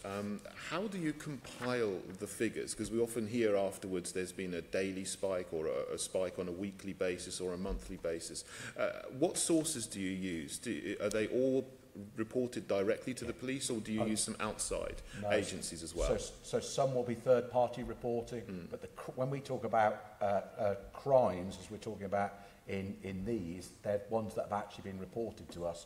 We monitor, so that, as you can imagine, when something happens, there's a number of systems that are put into place, including at a strategic level, daily monitoring.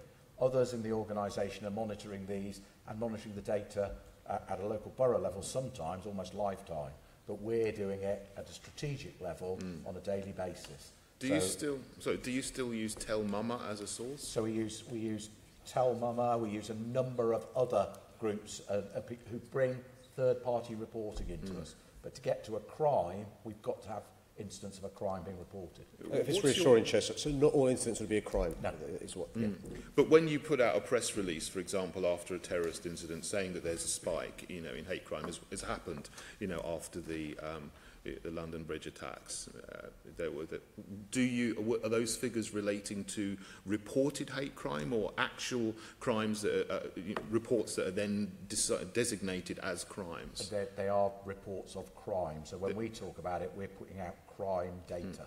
So they're reports of crimes. And will all of those go on to be, actual crimes, or will some of them be designated as not being crimes? Well, gosh, it would be difficult to, without doing a detailed analysis of whether, because there's various categories, you can name what I call no crime, very few would end up there. That's why you have to be very careful in this space around whether you talk about crimes or incidents. Because incidents might not be crimes, and crimes might not have been reported as an incident. Yeah, I mean, just going back to Tell Mama, are you aware that their funding was stopped, some years ago? I'm not responsible, and I don't look into funding for third-party agencies. The reality is, if people want to tell us about incidents, to some extent we judge on what they tell us rather than the organisation telling us. Do you think you need to be very careful with third parties that you're using just to make sure that what they're saying are credible? Well, but I think we do that test before we record things as a crime. I think we have to be very careful, personally, as an organisation, saying you can only tell us through that person, that person. Are you happy with Tell Mama? I'm not going to make judgments or statements about particular organisations. I'm going to say we use third-party reporting to inform the picture we have of what's going on in London. Mr Mayor, are you happy with Tell Mama? In answer to a question asked by Tom Copley, I made the point that actually we should be supporting third parties from making complaints. Often, a vulnerable victim, there could be a variety of reasons, doesn't want to report an incident to the police, but it could be passengers on a bus, it could be third-party groups, it could be a member of Parliament who report crimes to the police. The police then, as the experts, work through the incident to decide what response there should be. But I'd encourage anybody who sees criminality, whether it's criminal damage, whether it's a serious criminal offences against the person, including hate crime, to please report it to the people in positions of power, and influence. If you don't feel confident to report it to the police, report it to somebody else, and they'll report it to the police. But with hate crime, I mean, you want people to have confidence in the figures that you put out. There have been some incidents of people reporting very, very trivial things. For example, Amber Rudd, I'm not a Conservative, but she was reported for a hate crime for something that she said in her speech on immigration. The Essex Police and Crime Commissioner said after Brexit, in the supposed spike of hate crime there, that some people were just reporting, they didn't like something that Nigel Farage said and reported it as a hate crime. Heaven forbid. How do you... Sorry? Heaven forbid. Well, okay, that's your opinion. But my question, to get back to being serious and scrutinising you, is how do you distinguish between those reports which are obviously trivial and those which are real hate crimes? So because we do really need to make sure that anti-Semitic hate crime, for example, which is rising, is dealt with, and that's not classed in the same category as things which are utterly trivial. If you put out these figures very, very quickly, without distinguishing between what's trivial and what's serious, how can people have confidence in your narrative? But so on ours, there's a well-recognised threshold of when something's a crime and a description of what is a crime. So that's why I said to you about the issue about being clear about whether we're talking about hate crime incidents or hate crimes themselves. So lots of things can get classified as a hate incident. People make allegations to us about all sorts of things. Forget hate crime every single day. It doesn't necessarily meet the threshold to be a crime and to be investigated, and we've always been very clear on those sorts of things. So when you talk about, when you come out very quickly and you mention hate crime, they're actually reports. Do you not think that you should actually say that they are reported hate incidents rather than saying, first of all, they're hate crimes? Because some of them might not actually go on to be prosecuted. And that would then, allow people to have the confidence that you're not including things which are trivial in your statistics that come out very, very quickly after, an alleged spike. Well, but in fairness, we often get accused if they don't come out quickly because of that incident around exactly what you said, that issue of being sure they're absolutely crimes. So we'll often talk about in the last week, this is what we had in terms of crime. So we can often only do that. There's usually about a 2 or 3 day delay from something we reported as an incident to ending up as a crime on the system. In terms of doing it, it might have been crimed if it doesn't get into the central figures and that reporting back to us. So we're clear when we're talking about hate crime. And are all the incidents that are reported on the same day, are they all, when you give your daily figures, are they for incidents reported on that day, or are they for incidents that actually were carried out on that day? No, Is there a possibility that, you know, people report something, but it was actually done, you know, a few days before? As there is with every crime. So I mean, we haven't touched on it. We're getting crimes reported now that occurred 15, 20 years ago. So when, and it's really important, and they end up in the crime figures today. Okay, so when there's a, you know, you say there's a spike after a terrorist incident, are some of those, you know, alleged incidents maybe happen on days before they're reported?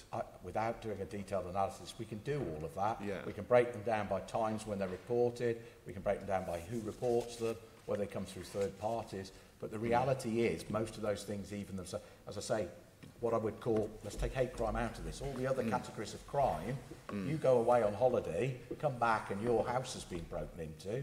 Is that a burglary today, or is it a burglary when you went on holiday? Well, but that's normal. I'm not sure that you've No, in fairness, that's perfectly normal. That happens with every type of crime reporting. Okay, it's just that, you know, if you come out and you say there's a spike in hate crime like 1 or 2 days after a terrorist incident, some of those incidents that are reported might have happened before the actual terrorist incident took place. I mean, so I'm not sure that you answered the question there. But one thing... In fairness, if I may, I think I did answer the question. You might not have liked the answer. That is possibly true. That's a different test. Yeah, that is I did answer the question. Yeah. Finally, where are your figures published so that everyone can see them transparently? So the Mayor touched on earlier in terms of the works that's going on around the MOPAC dashboard. You'll have hate crime on the dashboard in terms of the work around that. So you'll be able to see... Can we see them now, or is that something for the don't know if it's live today. It's ready for its soft launch, but that will allow you down to a borough level to look at particular hate crimes in terms of what they've got. Finally, if I could just... Out of time. Okay. Oh. Yeah, well, yes, we enjoyed it, and we look forward to the next episode. Assembly Member Dismal. Back to the question of borough mergers. Do you consider the Camden and Islington borough merger to have been a success? I think the Deputy Commissioner would say, if I gave him a chance, that MOPAC are considering the evidence they've received so far, and you know it's been mixed, if I'm frank. There's been lots of issues that that I'm sure the Deputy Commissioner can talk about. We've been very honest about the challenges. So the idea, the concept, and we've talked about this in some detail, and the answer is absolutely the right thing to do going forward. When you look out 3 to 4 years at the challenges the Met and London faces in terms of service, have we got everything right with the Pathfinder? No, and we've been very honest about that. And I think, and I hope that reflects well on us as an organisation. Are there more things we need to do? Yes, but in another venue, we've talked, and you've asked me numerous questions about the challenges of cross-border crime between boroughs, and those two boroughs in particular, with the challenges around moped crime, actually joining these people together to try and challenge some of those issues. I think the challenge is we've got a lot of moving parts at the moment. We've done this against an increasing level of demand as well, so we're seeing some of those stresses and strains going through. So I would say it's a work in progress. Well, thanks for that honesty. I mean, some of the things that have arisen, for example, the 101 calls issue, which I mentioned earlier on, and I think that's as much to do as with supervision and how it's organised as much as anything else. Another big issue... Sorry, can I just... Supervision? But yeah, that's not... The challenge about 101 is not at Camden and Islington. The challenge at 101 is at CCC. Well, I can send you an email about that. Right. Rather than waste time now. Another issue is the lack of public engagement at ward panels and with communities, with senior officers. And I think that's probably got things off to a bad start. Right. Another one is what I can only call an odd response to complaints and crime reports, and I've put down 2 written questions about those so you can see the detail. One to do with the theft of a motorcycle in Camden, which was a bizarre response, or rather non-response, and the other is the way that the issue of 7 dials and drug dealing and antisocial behaviour was raised, and it seemed to be the Met's response to shove it over into Westminster rather than try and deal with it as it was. And the other point I'd like to raise, and has been raised with me, is the rather anonymous name of the merged two-borough command, sort of geographical, I think it's North Central or something, which people just can't identify with. So the suggestion is, can we go back to Camden and Islington, which people can identify with, or something similar? And I think that's a lesson for other borough mergers as well, because people do like to think that they know where they live. And if somebody asked me where I lived, I wouldn't say in North Central or any other compass point of London. I'd say where I live. Yeah. Well, as an ex-seafarer, I would be for compass points, but I think I'm in a class of 1 on that. No, I mean, the issue about names is a really serious name, and I know a lot of work's been going on. As your colleague next to you, what you would then call for borough merger would be quite a challenge. Could I just go back to those issues around specific crimes? I saw the written response to you about the moped one. I think we were quite clear we got that wrong. I personally wouldn't put that down to a borough merger issue. I mean, the reality is, with the volumes of calls at times, we get things wrong. I hope we're better now at saying, yeah, we didn't get that one right. This is what we've done about it, and this is what we can do. So no, I think we've been very realistic about the level of challenges we face doing these things and moving so many parts. I mean, this would be easy if we were an organisation that effectively could shut down for a few months, do a bit of re-engineering, and then go out. We're moving a live system, which is pretty unique in most other parts of organisations. So we know we won't always get it right. We'll listen, and we'll make amendments and learn, and that's what the Pathfinders were about. Thank you. Finished. Okay. Assembly Member Twycross. Mr Mayor, I wonder if you could say a bit about what steps you're taking to ensure continued collaboration with Europe as a matter of urgency as part of your work on Brexit. The key thing is that we mustn't be less safe as a consequence of leaving the EU than we are now. That's the key test as far as I'm concerned. The Home Secretary is in regular conversations with our colleagues across Europe. Key things like sharing intelligence in relation to not just the serious crimes that we all know about because of the attacks in London around terrorism, but all sorts of crimes, sharing databases, work around arrest warrants. You'll be aware that we were speedily able to arrest one of the men responsible for the 27 July 2005 terror attack because of the swift actions of the European arrest warrant. So those conversations are taking place on a national level between HomeSec, Prime Minister and others, and obviously the Met Police Service and myself are keeping a close eye on those conversations.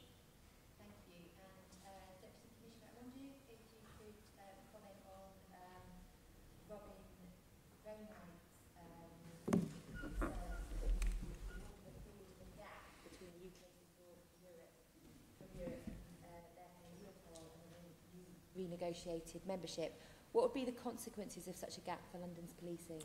Well, I mean, the specific issues around Europol are quite specific, but I think going back to the Mayor's point in terms of, you know, we're clear in all of this. If there's political decisions to be made, what we need is access to data and information, and we need to be able to share that.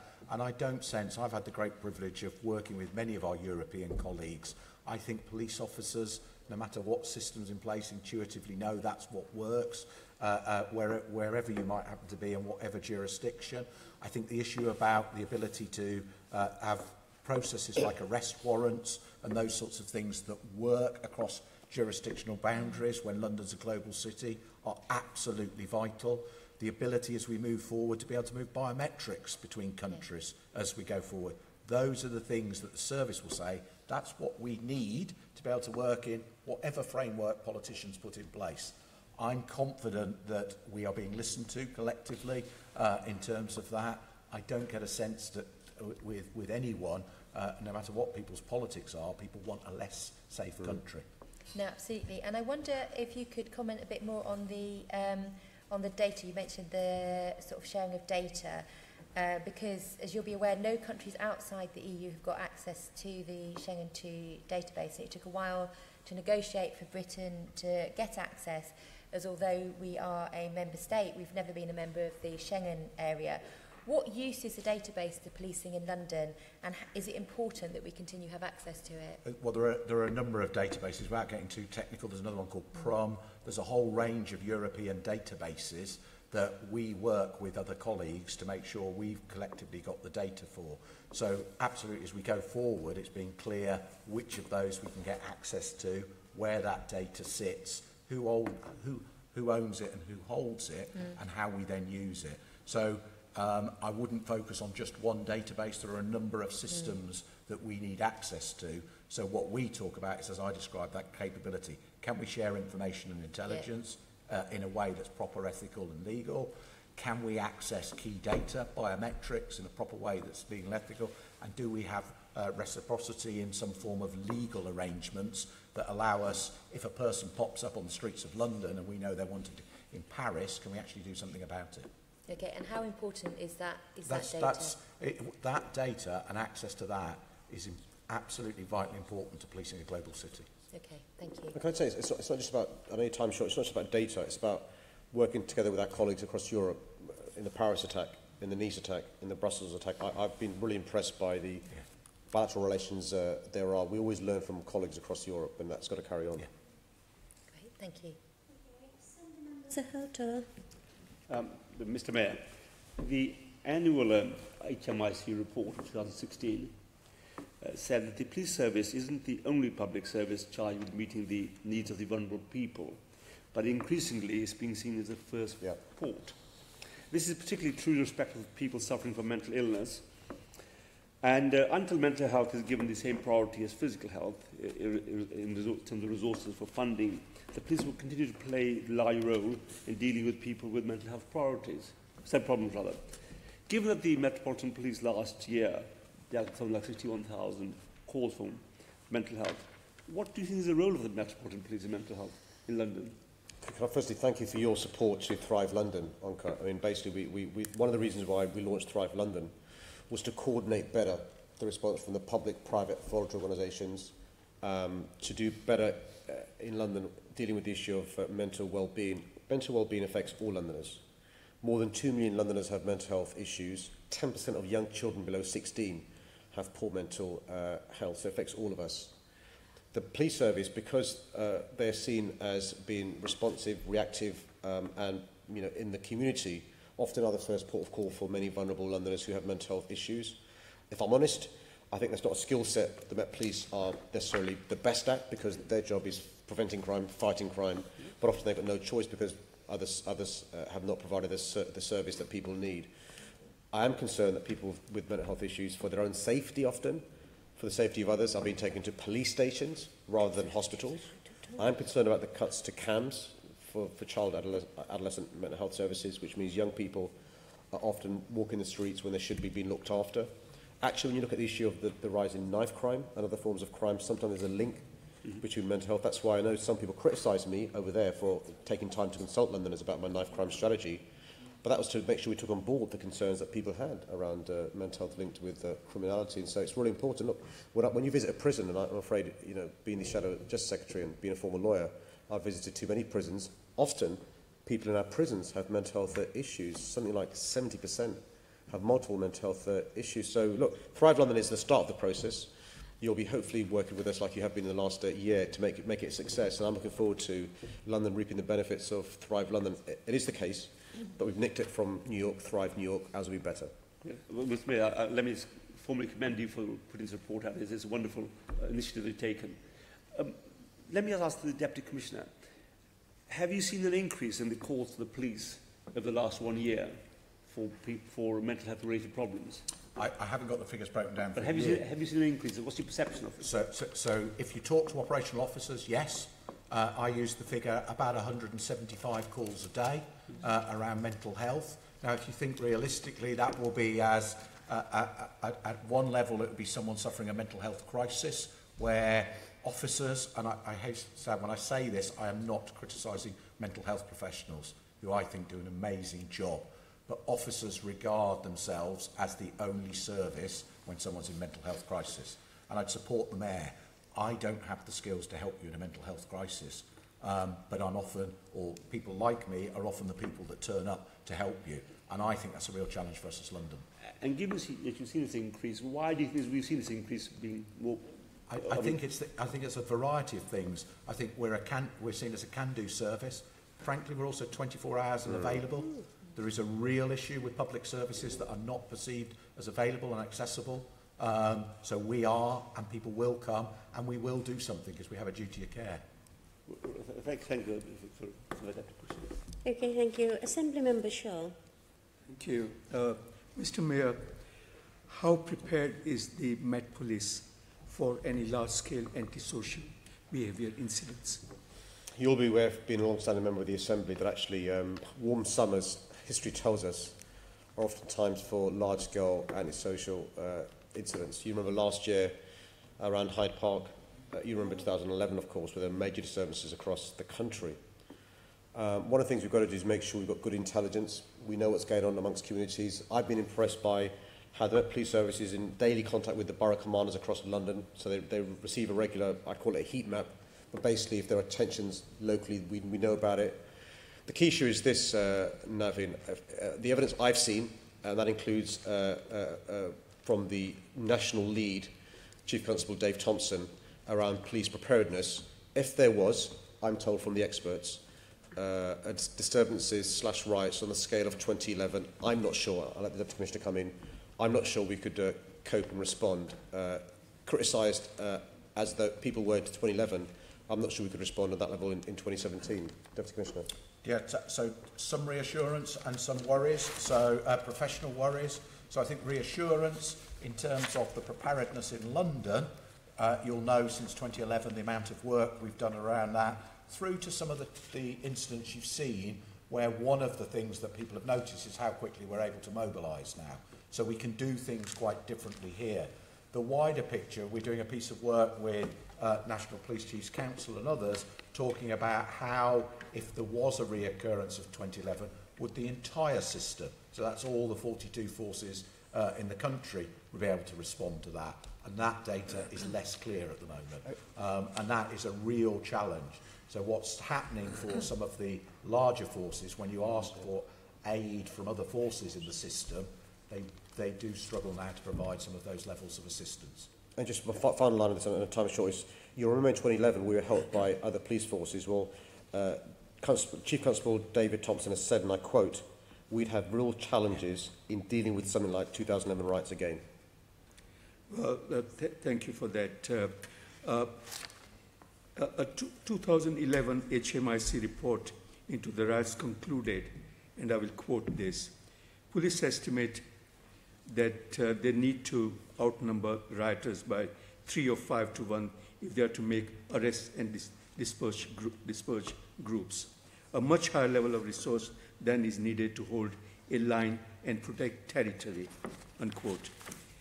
Have cuts to the police budget lessened our ability to outnumber offenders at large-scale antisocial behaviour incidents? Is that for me or to you?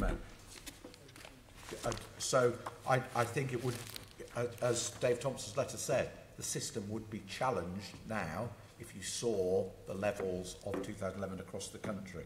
As I said, in relation to London, we've done a lot of exercising and a lot of testing. So London has that level of resource. The challenge is, if you look outside London, lots of police forces, for reasons that we all understand, have actually had to reduce their officer headcount quite considerably.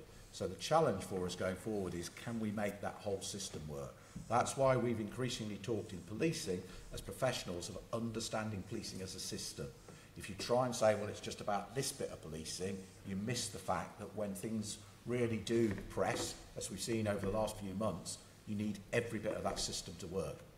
Just specifically on London, in 2011, Chair, because it's the year before the Olympics, we had 32,000 officers. Now we've got 31,000, and also far fewer community support officers as well. Thank you. Okay, Mr. Duval, you have 2.2 minutes. I've got 2 very quick questions, Chair. One, just to seek clarity on something you said earlier on about the special grant payments. I realise they're negotiations with the Home Office, but for some of our colleagues, and it may have a bearing of a motion we may put later, is what would be the range of money that you would be seeking from the government to have a discussion on? Well, until we've done all the costs, I mean, some of those incidents are still live, so we're still spending money on those incidents. You'd want to support the Met Police application for a special grant? We want to, but some of our colleagues would not want to give you an open cheque on it. No, I don't. To reassure you, the amount of auditing, it is costings. Right, my next question, Chair, thank you very much for that, is on the public sector pay cap and other remuneration issues with policing. It's to the Deputy Commissioner. Can you just give us very quickly some evidence about what the difficulties are, whether it's with the cap or with the payment systems and the reward systems in the Met that you may be facing? Right, so I'll keep it quick because of time. Every 1% on police pay puts £25 million of pressure into the budget in terms of where we are. The issue around paying and the rewarding for officers and staff, I think on what I've seen over the last few weeks, you couldn't pay them enough in terms of what they've done.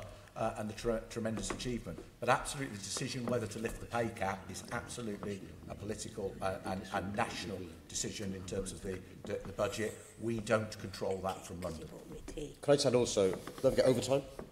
Don't forget, because we've lost back office staff, more police officers at the front line doing back office work. Don't forget in relation to annual leave, pressures around annual leave, not in all carnivals shortly approaching. You know, the pressures around there. When I use the word stretched, I mean, that's my personal experience, meeting officers from the highest rank to the lowest rank. They're working incredibly hard. And my worry is, how much more can we stretch them? We've got Assembly Member O'Connell with 55 seconds. Go. 52 seconds, right. Just referring back to Navin's comment, again, like other colleagues, back in 2011, I was on a front line at Croydon North End when things were going very badly. I got a call from a councillor in New Addington saying it's going very badly up here. I called your predecessor, told me to have some help. The answer, and he's a great guy, was we haven't got anybody. Now, that was a very difficult time for all of London. Can you reassure me, to my residents and to other residents in London, that you put plans, so things have improved, not necessarily, I don't want to hear about numbers, but plans are in place should there be any dreadful repeat of incidents over the summer? Yes. That will do me. Thank you. Excellent. Right. The second question in the name of Assembly Member Desai, that falls because you're out of time, and clearly you've covered, I think, all those questions in over the last couple of hours. And then we move to the question onto the name of Assembly Member Berry, who has all the time left. Thank you, Chair. I've published a comprehensive police and crime plan which sets out my ambitions for the safety of London. As part of this process, engagement and consultation was vital to understand the issues that matter to Londoners and key partners, and in agreeing the framework through which I'll oversee performance in London and drive best practice and improvement in the Met Police Service. The Commissioner has also published the Met's business plan, which sets out the priorities of the Met, marking its delivery and transformation plans for the coming year. The Commissioner and I share determination to lead the way in terms of openness and transparency, and I expect all agencies I work with to do the same as far as possible. Without transparency, we cannot expect to hold others to account or receive the trust of London's diverse communities. We already published comprehensive performance and financial information, but I want to go further. That's why I'm asking the Met to publish quarterly budget and performance information, never done before, and these are made publicly available 35 days after the quarter end, never done before, so that London can see how they work and deliver for them. To provide up-to-date data to the public, I will also be publishing new performance dashboards that show progress against the police and crime plan. I will include the voice of the community more than ever before. It is this openness with the community that is the key to real neighbourhood policing. That is one of the reasons why I have guaranteed there will be 2 dedicated police officers per London ward by the end of 2017. And both the Commissioner and I are committed to making the police more representative. I firmly believe this makes them more accountable to London's diverse communities. For the first time in the Met's history, we now have more than 4,000 BAME officers, but there is clearly more to do on this issue, and there is more we intend to do to increase the Met's diversity. I'm confident the Met is taking the right steps in regards to technological change. Let's not forget that innovations like body-worn video will help to make police interaction with members of the public much more transparent and accountable. The evidence shows that it gives both the public and the police more confidence and directly leads to fewer complaints against police officers. I'm also thankful and wish to pay tribute to hundreds of volunteers across London who put time in as independent custody visitors, safe-enabled panel and board members, and information advice groups. This work really does allow for independent oversight of the police on behalf of Londoners. Accountability is also a key role for my new Victims Commissioner for London, Claire Waxman. Accountability of the public from the police is right and just. MOPAC is developing an oversight framework to ensure a greater degree of transparency and integrity in complaint management, and ultimately to increase the public confidence in the Met to deal with complaints fairly and efficiently. Thank you, Mr Mayor. If I could direct some follow-up questions to the Deputy Commissioner. I particularly wanted to ask about communication and transparency after major incidents. Now, I've noticed that after the Westminster attack, the London Bridge attack particularly, and Finsbury Park, the Met's communications has been a lot better than in the past. I'm afraid as a campaigner and a politician, I've developed a rule of thumb over the years of whatever the police say after a major incident, particularly where they might have been in contact with somebody who's been harmed, is unlikely to be the actual true story. But with these incidents, the police were very careful, very considered in what they put out. There was lots of information, regular statements, and social media was used. So is this a new policy, and is this how we can expect all kinds of incidents to be dealt with in the future? Short answer, hopefully yes. So I think we've learned, particularly around social media, you may have seen some of the figures. We're now up to 1 million followers normal on our Twitter account, about 2 million across all of our accounts in terms of doing it. We are very, very clear that as important to how you respond to the incident is how you communicate and what you tell communities, what you tell London, what you tell this great global city and to some effect the world is as important. So we've done a lot of work with both our internal teams, but also with colleagues in the media as well. So what I would call new media, traditional media, broadcast media, talking about what you can expect and when you can expect things. You know, and I know you're an advocate of it, particularly with social media and fast-moving communications, almost the old-fashioned idea of a news cycle has gone. You've got to be really, really clear and really, really careful with your language. So a lot of the work we did, as the Mayor said, that we've learned from colleagues around the world, post-Paris, post-Nice, post other events in Europe and elsewhere, is being very, very clear about the guidance and advice you're giving the public. So the run, hide, tell, those sorts of messages, we did a lot of work and preparation before we started to use those. Okay, thank you very much.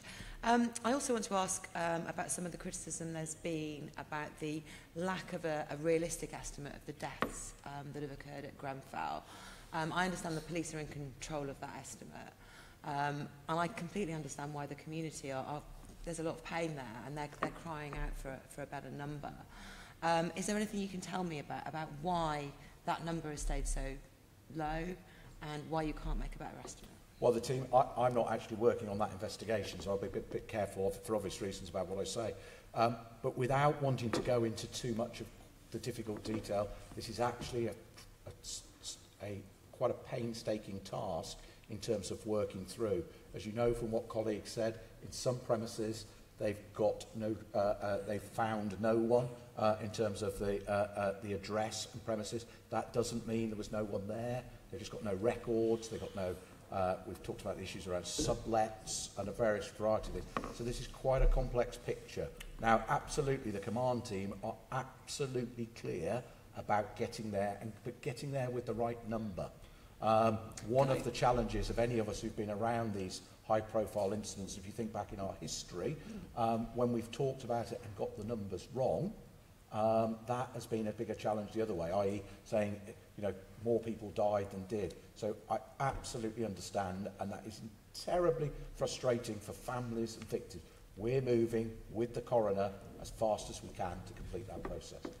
Okay, I mean, you talk about previous incidents, and I think I've had it put to me by people on the ground there that if there had been a plane crash, there'd have been a number, even with a complex crime scene. But the most, it's really important. No, it's really important if you use that as a comparison. I'm not using that as a comparison. I'm about to move on to a different one, if that's okay. I'm not trying to say it's like a plane crash. Can we just?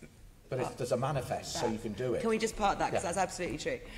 The most similar incident I can think of in London is the Marchioness disaster. And actually, that pleasure boat sank late at night. It was unknown how many people might have been on it. People joined the party or left the party. It was an ongoing, complex situation. The families there had to wait more than 10 years for a proper inquiry. But I looked at the reports in the news, on the breakfast television, just a few hours later. The police were making estimates based on the number of people believed to be on the boat and the number of people they knew to have survived. This is a methodology that's been proposed for this. And I think I would like to put this question to the Mayor, actually. The police estimate, I understand that there are difficulties, but as the head of the GLA, as many of the GLA group, I am about to ask the Mayor a question, many of the GLA group organisations have information related to this. Would it be possible for you to convene maybe the families, the Red Cross, the police, the fire service, work with the families to agree, a mutually agreed GLA interim estimate? Because I think that is possible, and I think it would help a lot of people. Well, look, Chair, through you, I mean, look, as somebody whose boss was involved in the Marchioness River disaster, I'm not sure if that's the best example of best practice. What I will say is this: at the last task force meeting that I attended, the point I made to Martin Hewitt, who's the senior officer working with Stuart Cundy, is residents there just don't believe anything people in positions of power and influence say. I'll be honest, I think they might trust you. Well, if I answer the question, and so the point I made to the police was, look, there are very good reasons why the coroner has a legal requirement to actually be precise with numbers dead and the identity. The number currently is 80. Those identified around 19. The number of flats there is 129. 23 flats, no surviving member. So using the information from 109 flats, we've got to some figure. 23 flats, nobody at all, which is why I impressed upon the government the need to reassure those who are worried about immigration status, reassure those who are worried about subletted properties, no action will be taken against them. And so what I said to the police was, look, I understand why the coroner needs to be precise, but can't we, using telephone logs, using DWP information, using missing persons posters, say, look, these numbers we think are presumed, these numbers are those who are missing, presumed dead. Caveat, we've got to wait and see what happens. 15 tons of debris on each floor. It's really distressing for those families and bereaved families. And so the police are looking into whether they can provide more information based upon the caveat, which is being an imprecise figure. And so the police are doing their best. I'll tell you this, though. 250 officers working on a daily basis. We provide expertise to Tsunami, to 9/11, and we've got experts from there helping us. I've seen no evidence of the police trying to hold things back, colluding in a conspiracy, or not wishing to give information. But you're right, these families are distressed, local communities distressed, residents are really sorrowful, sad, grieving, traumatised and angry. I'll be back there again tomorrow. I've been there most days since the fire, and I'll do what I can. That's the promise I made, even when the cameras leave, to be the champion advocate and fight for that community. Okay, thank you. And people do just want Assembly their people Member to be Berry, counted. you're out of time. I understand that. Okay, can I, on behalf of the Assembly members, thank the Mayor and the Deputy Commissioner for their answers, for attending here today and for answering the Assembly's questions. Thank you very much. Okay.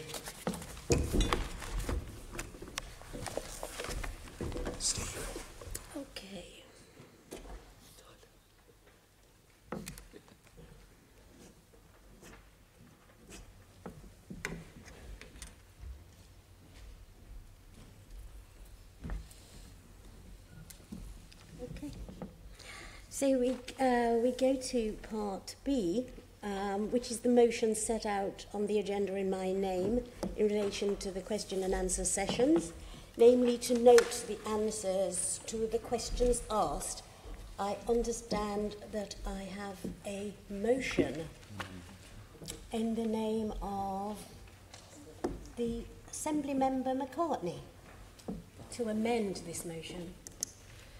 Thank you, Chair. I think we all heard today, and we've all expressed concerns before, about the financial strain upon the Metropolitan Police. And we have heard today again about the unprecedented recent terror attacks and Grenfell fire tragedy, and that no offer has yet been made by government to cover those additional top costs. I think, therefore, that this Assembly should ask our Chair to write a letter to the Home Secretary.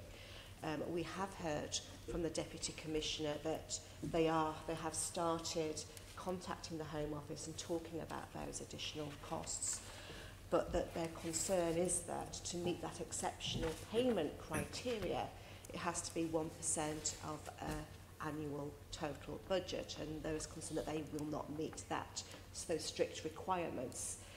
But I think all of us would recognise the unprecedented nature of recent events, and that the Home Office should come forward and negotiate in good faith with the Met a figure to cover those additional costs. So that's the support we can offer the Met today, offer Londoners for their police service.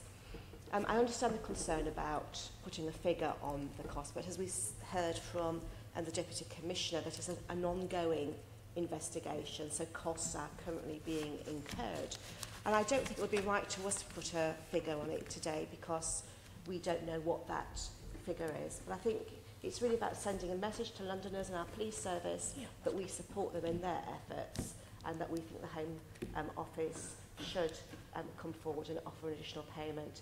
I have to say that previously, when negotiations took place on that national and international capital cities grant, the Home Office were very firm in their auditing procedures. So I don't think this is a case of trying to push where costs should not be awarded, and I'm sure the Home Office would push back where necessary.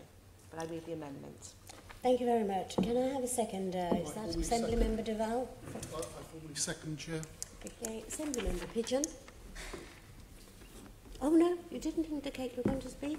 Okay, Assembly Member Bacon.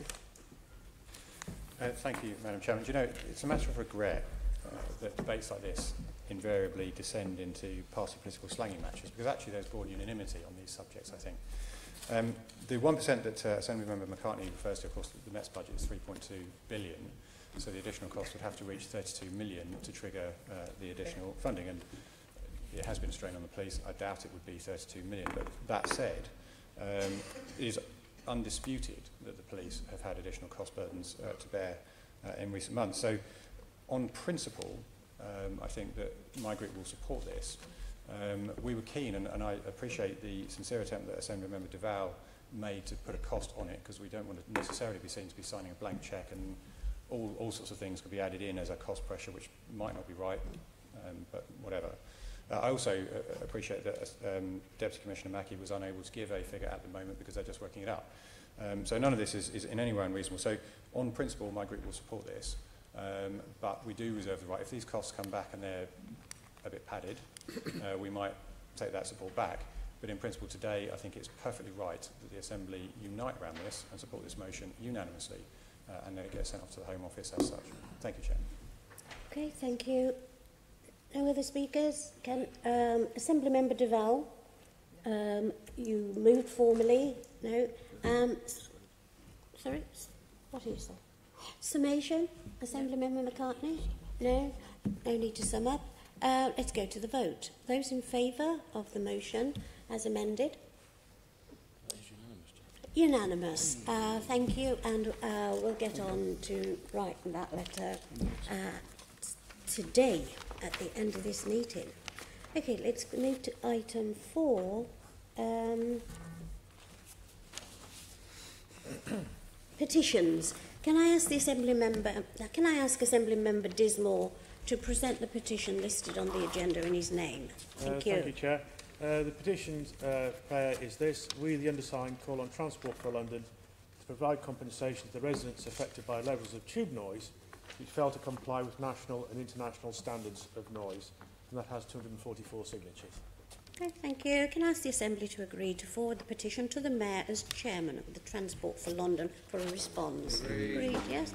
Then can I ask, let's then go to another motion. Assembly Member Berry to present the petition listed on the agenda in her name. And the prayer is in front of us. Thank you very much, Chair. Yes, I have a petition to present from one of my neighbours.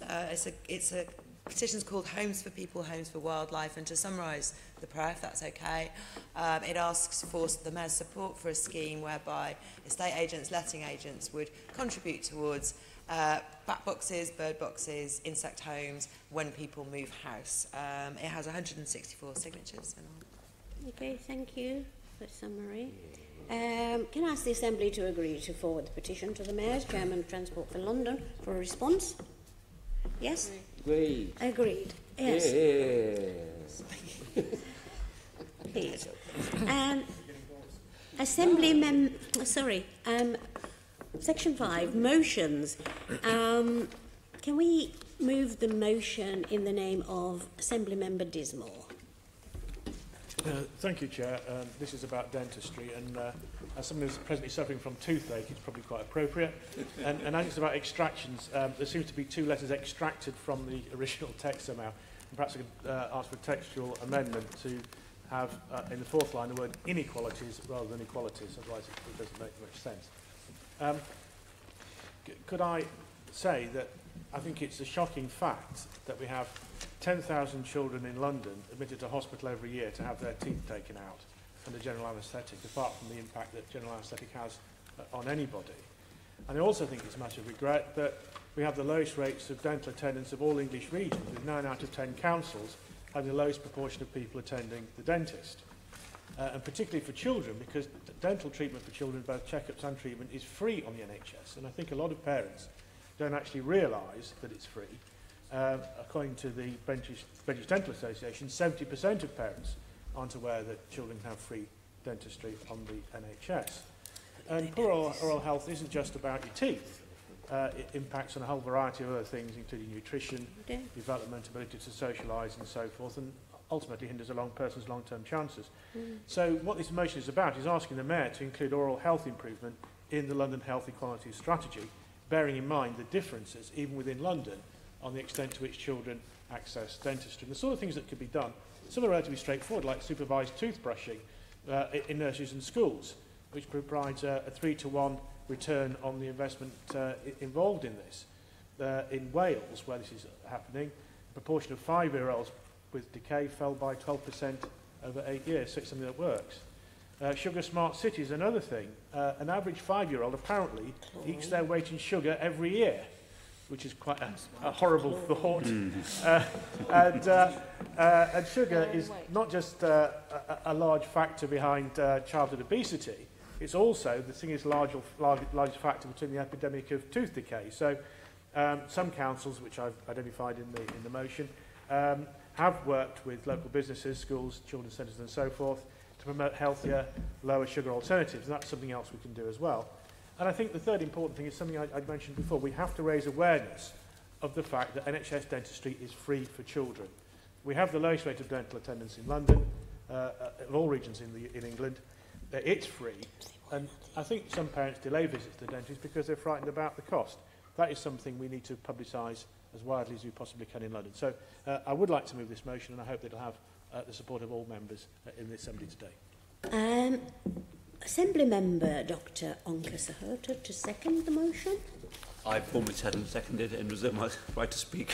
Formally, I call upon Assembly Member Bailey to speak to the motion. I just want to add a few words. I will be supporting this motion. I think it's a good motion. I just want to add one word of caution. As politicians, I think the worst thing we can do is infantilise parents.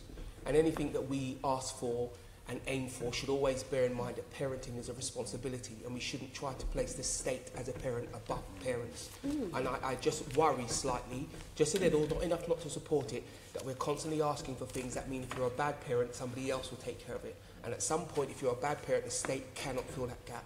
And we must always be sending the message, you have children, that is your responsibility to look after. Thank you, Chair. Any more speakers? No. Assembly Member Dr. Unkelsahofer. Do you want to? You formally moved. So I just moved by Andrew, wasn't it? But I seconded it, but I don't think I need to sum up any further. Okay, thank you. Well, just briefly, Chair. Really? In response to Assembly Member Bailey, this is not about infantilising parents. It's not about looking down at parents. It's simply making sure parents are aware of what is available. Okay. So sorry. Apologies for that. Of course, you're due your summation. Okay, let's go to the vote. Those in favour of the motion? Unanimous. Thank you. Absolutely. Now, the next motion in the name of Assembly Member Curtin. Thank you, Madam Chair. Yes, this is a motion about the Al-Quds Day Parade, and we had a discussion about this a couple of weeks ago in the Chamber, where the Mayor was asked what he would do to make representations to the Home Secretary about this. Al-Quds, of course, is the Arabic word for Jerusalem, and it first started in 1979 in Iran, and the purpose was to be a march to oppose Israel's existence. It came to London about 10 years ago, and it's grown in number and strength since then. Many people have grave concerns about some of the things that happen on this march, particularly the flying of Hezbollah flags. As you know, in this country, Hezbollah is divided into two parts. We, in this country, designated as having a military wing, which is prescribed as a terrorist organisation, but a political wing which gets a free pass and is legal. In many other countries, including France, the Netherlands, Israel, Bahrain, even the Arab League countries, they prescribe the whole of Hezbollah as a terrorist organisation. This motion talks about that loophole and the loophole that we have in this country that allows this march to take place with people flying Hezbollah flags. And it asks the Mayor to make representations to the Home Secretary to do everything that we can to get this march stopped, and so that we have an end to the promotion of terrorist material and violence on a march going through the streets of our capital city.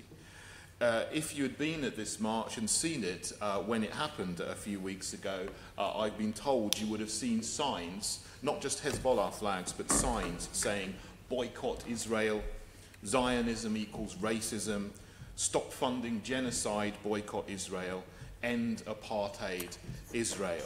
I don't think these are appropriate in any way, shape or form for London, and we should do everything we can to bring a stop to this march, particularly with the rise of anti-Semitic hate crime. That's why I've proposed this motion today, and I hope you will all support this and take seriously the effect of this march and what it does to the Jewish community, particularly in our city, and the message it sends out to the country and the world at wide if London allows something like this to take place on its streets. I move the motion. Thank you. Call upon Assembly Member Bacon to second the motion. Madam Chairman, I'll formally second and reserve my right to speak. Okay. I understand this motion is has got an amendment which is in front of members. Call upon Assembly Member Dismore to move his amendment. Thank you, Chair. The reason I think this amendment is important is to try and correct what I think is pretty well a technical problem in the first paragraph. Jewish people do not object to criticism of Israel so long as it's legitimate and proportionate. We have a right of freedom of expression and association in this country, which I'm afraid is sadly lacking in some of the countries where Hezbollah operates. And we need to protect that right to freedom of expression and association. And if people want to criticise Israel legitimately, then they are perfectly entitled to do so. What they're not entitled to do is do it in a way that constitutes an anti-Semitic statement or action. And my concern about the Al-Quds Day March is not that it was anti-Israel, but that it was anti-Semitic. And that, I think, is the point that needs to be got over in this amendment. I was on the counter-protest, and that was the message that was coming over. It wasn't people saying it's wrong to criticise Israel. It was, the argument was this is an anti-Semitic event. And that's why I think we need that amendment, which I put forward in the first paragraph.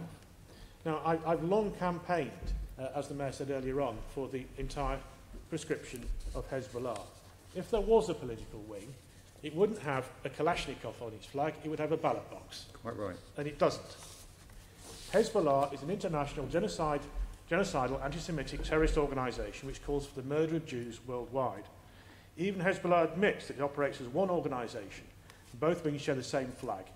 Speaking in October 2012, Hezbollah's Deputy Secretary General said this, it couldn't have been any clearer, quotes, "We don't have a military wing and a political one. We don't have Hezbollah on one hand and the resistance party on the other. Every element of Hezbollah, from commanders to members, as well as our various capabilities, are in the service of the resistance. We have nothing but the resistance as a priority." Absolutely clearly in their own words. Hezbollah is one organisation, not two. And that is why I think it's bizarre that this country has not prescribed Hezbollah in its entirety. And that's something I've argued for personally when I was a Member of Parliament and also in this chamber consistently since I got here. And I was very pleased by the Mayor's response earlier on, although there may be some criticism from the other side. Okay. I was pleased that the Mayor acknowledged the fact that I campaigned about this and also agreed to my call that he should write to the Home Secretary to make appropriate representations about the need to deal with Hezbollah, its flags, and by extension, give the police the powers they need to deal with the anti-Semitic elements of this particular march. And I suspect that if the flags come down, the march will stop as well, because that's what it is about. So I think the Mayor has got a very good track record so far of his work against hate crime. I think he surprised many in the Jewish community about his work in support of their issues, particularly bearing in mind the campaign of vilification that was run against him during the elections. I think they've been very pleasantly surprised by his absolute support and commitment to campaign against anti-Semitism, and I think his answer to me today confirms that in the way that he proposes to write to the Home Secretary. Okay, thank you. Can I have a mover? Assemblymember Duval? Sorry, can I seconder. Sorry, can I formally second and reserve my right to speak okay, later thank on? You. Assemblymember Gareth? Assemblymember Gareth. Gareth Bacon. Thank you very much. I need a sugar rush. Okay. Now, I support the original motion, and I agree. I mean, firstly, I think what I should say is that members of all political parties in this building and outside this building and across the country have a track record of opposing vigorously extremism in all forms, and including anti-Semitism. However, there are some other political figures where that statement would not equally apply. And I would say that I completely agree with the extra twist that Assemblymember Dismore has put into the first sentence. And if that is the main reason for this amendment, that part of it I support. Where I deviate from him is the final sentence that's put in there, and I need to explain why. I think, first of all, I would also say that Assemblymember Dismore is one of those politicians who has a very, very strong track record for a very long time, and nothing I'm about to say is in any way impugning his reputation in terms of fighting anti-Semitism. If the Labour Group wanted to put down an amendment at a later date opposing Islamophobia and other extremism, we would support that 100%. This motion, the point of the motion when it was tabled, is specifically about anti-Semitism. And I didn't disagree with any of the work, well, most of what he said, apart from the last bit about some of the outrageous comments the Mayor made earlier on. This motion is there to reinforce to people outside this place that politicians in here take anti-Semitism seriously. Because many in the Jewish community currently feel that while many elements of society condemn wider extremism, anti-Semitism is somehow tolerated. And the effect of this motion could be to reinforce that view because it lumps it in with all other forms of extremism. The point of tabling this motion, really, I believe, and Assemblymember Curtin, when he sums up, can speak for himself, I think was off the back of the exchange that happened 2 weeks ago, where the Mayor, because unfortunately he wanted to make it party political, refused and played games with Andrew Boff and did it again today. And I personally am extremely angry at the comments that he made this morning, and I'm going to be taking advice on potential consequences later on. And I think it would be a shame if what is a very well-meaning motion were watered down to, by the inclusion of just the final sentence, it would deviate the entire reason for putting the motion down. So I would appeal to Assemblymember Dismore. If he's happy to remove just that final sentence, then we would agree with the amendment. If he's not, then we will vote against the amendment, I'm afraid, because I think it takes away the central purpose of putting down the motion in the first place. Okay, thank you. Any more speakers? No. Okay. Assembly Member Duval. Thank you very much. Look, we don't believe the amendments watered down this motion in any part. In fact, we think they strengthens it, because I think you missed the point. I think there comes a time around in our society here that we're a tolerant country, we agree with freedom of speech, but where does it cross the line? And where does prejudice take us? Where does hate take us? Where does that? And it leads to violence. And this march is clearly in that category of where it's crossing a line about anti-Semitic behaviour, leading to and calling for some, if not clearly or overtly, in terms of violence towards others.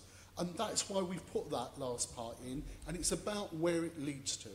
And all those issues lead to, and have led to, in our society around violence. And there comes a time, and rightly so, and I think, you know, we rightly put the Mayor on the spot today to say, where do you stand on this issue and what you need to do, and he has made it clear. But we also need to insist that our values around tolerancy is about the prejudice faced by others. Because it is, you know, quite frankly, anti-Semitic, you can, it's not a question of lumping in, I don't think that's the right language, but you can take the direct views, the behaviour, attitudinals towards Jews in our society over the years, and forget about the tragedy of what happened during the Second World War, but over the years has led to discrimination and violence against others. So that's why it's there. That's why I think we want to promote this amendment. And whilst I do understand, Gareth Bacon, I don't agree on this occasion, but I do agree that we as Assembly have come together and made clear where we are on those people that cross the lines within our society and on the streets of London. And that's why we need to be clear again today. Thank you.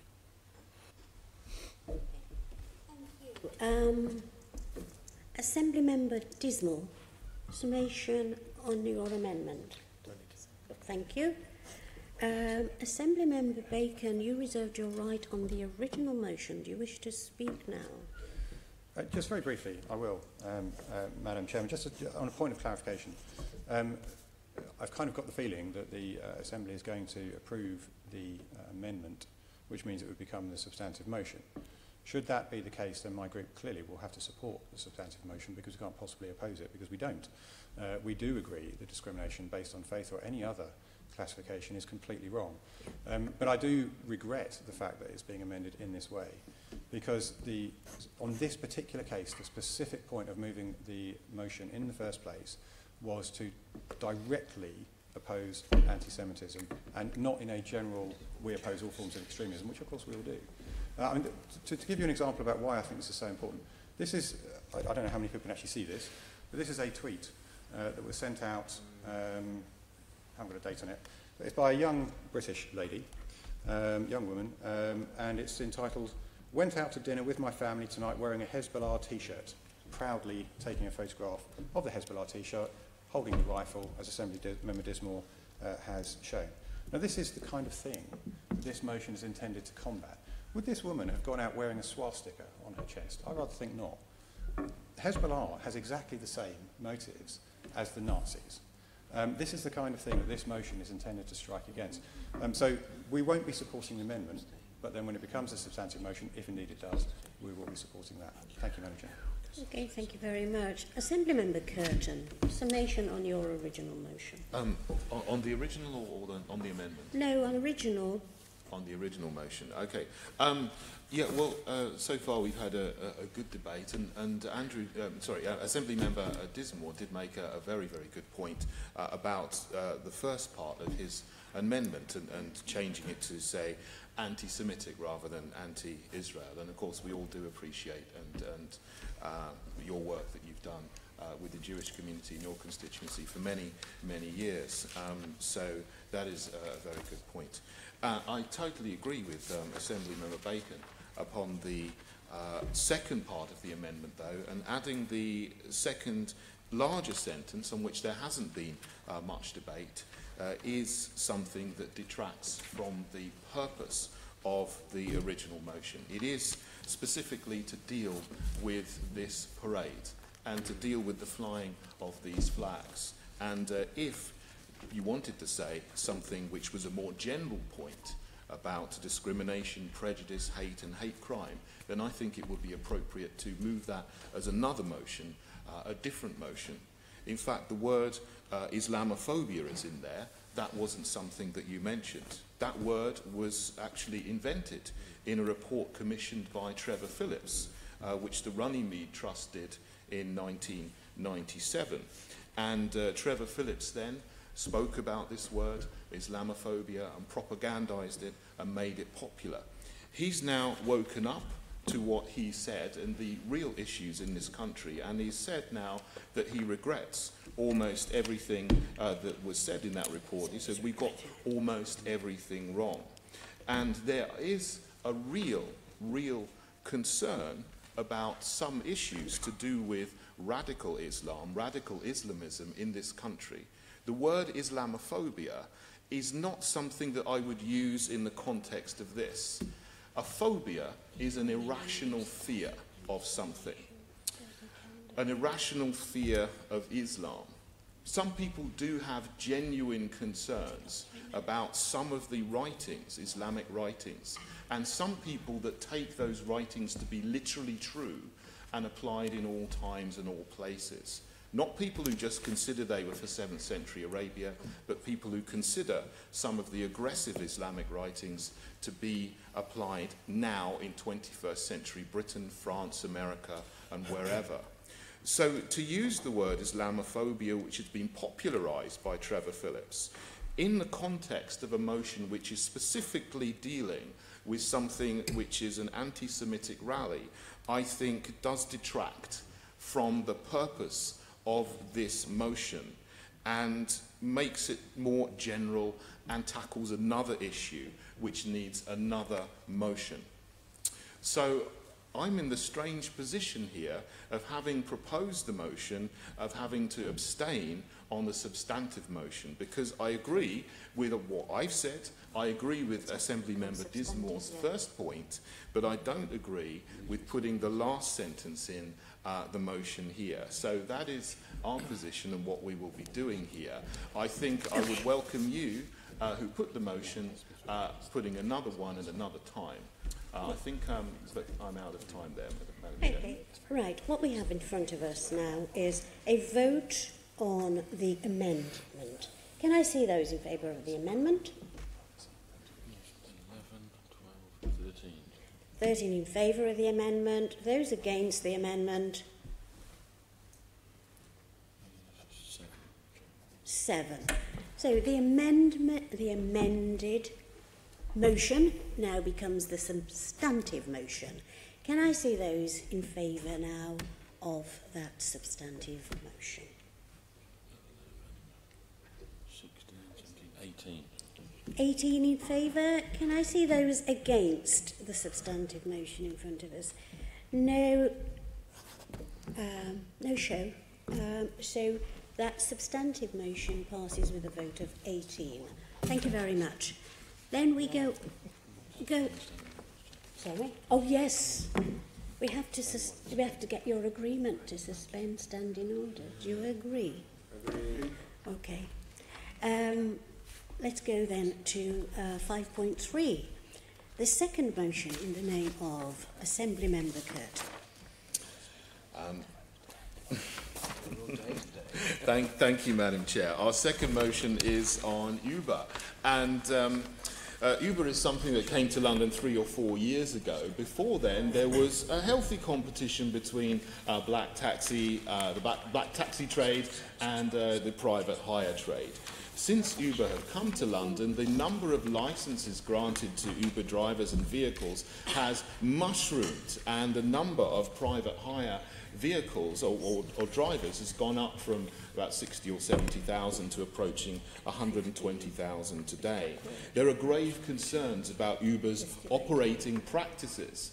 We have had the mayor actually say in his election campaign, you can't take shortcuts with Londoners' safety.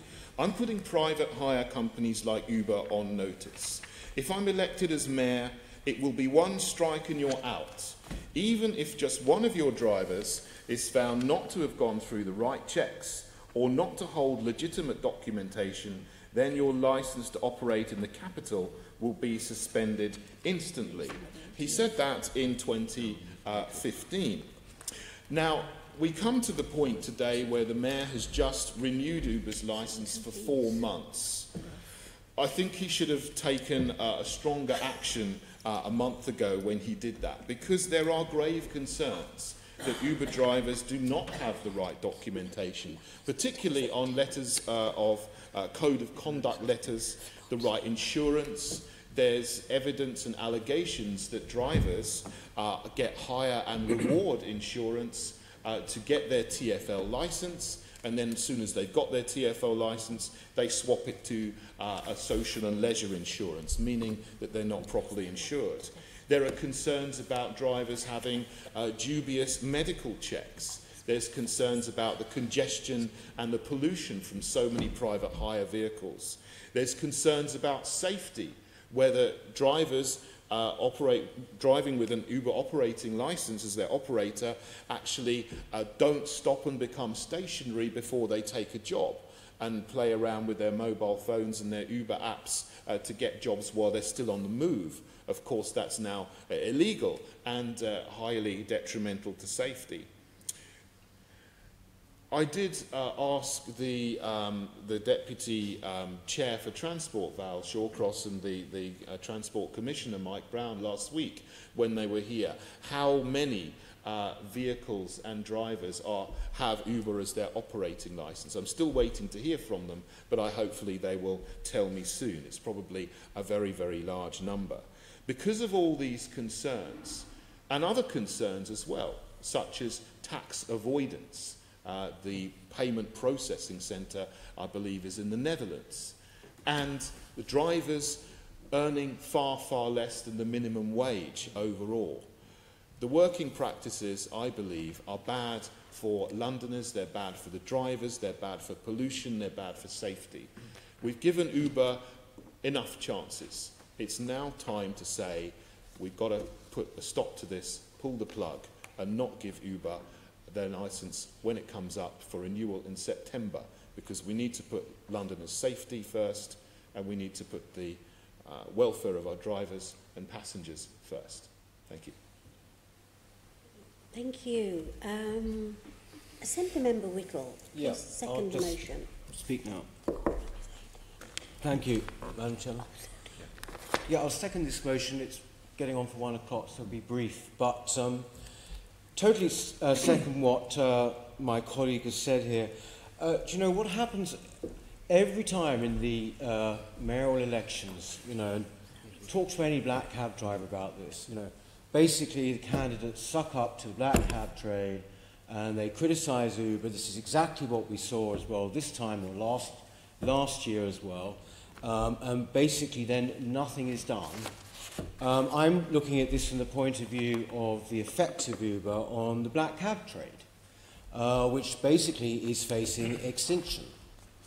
When it comes to the question of work practices that David has highlighted, it's extraordinary that a Labour mayor wouldn't actually be more conscientious about that sort of issue, but absolutely he certainly should be.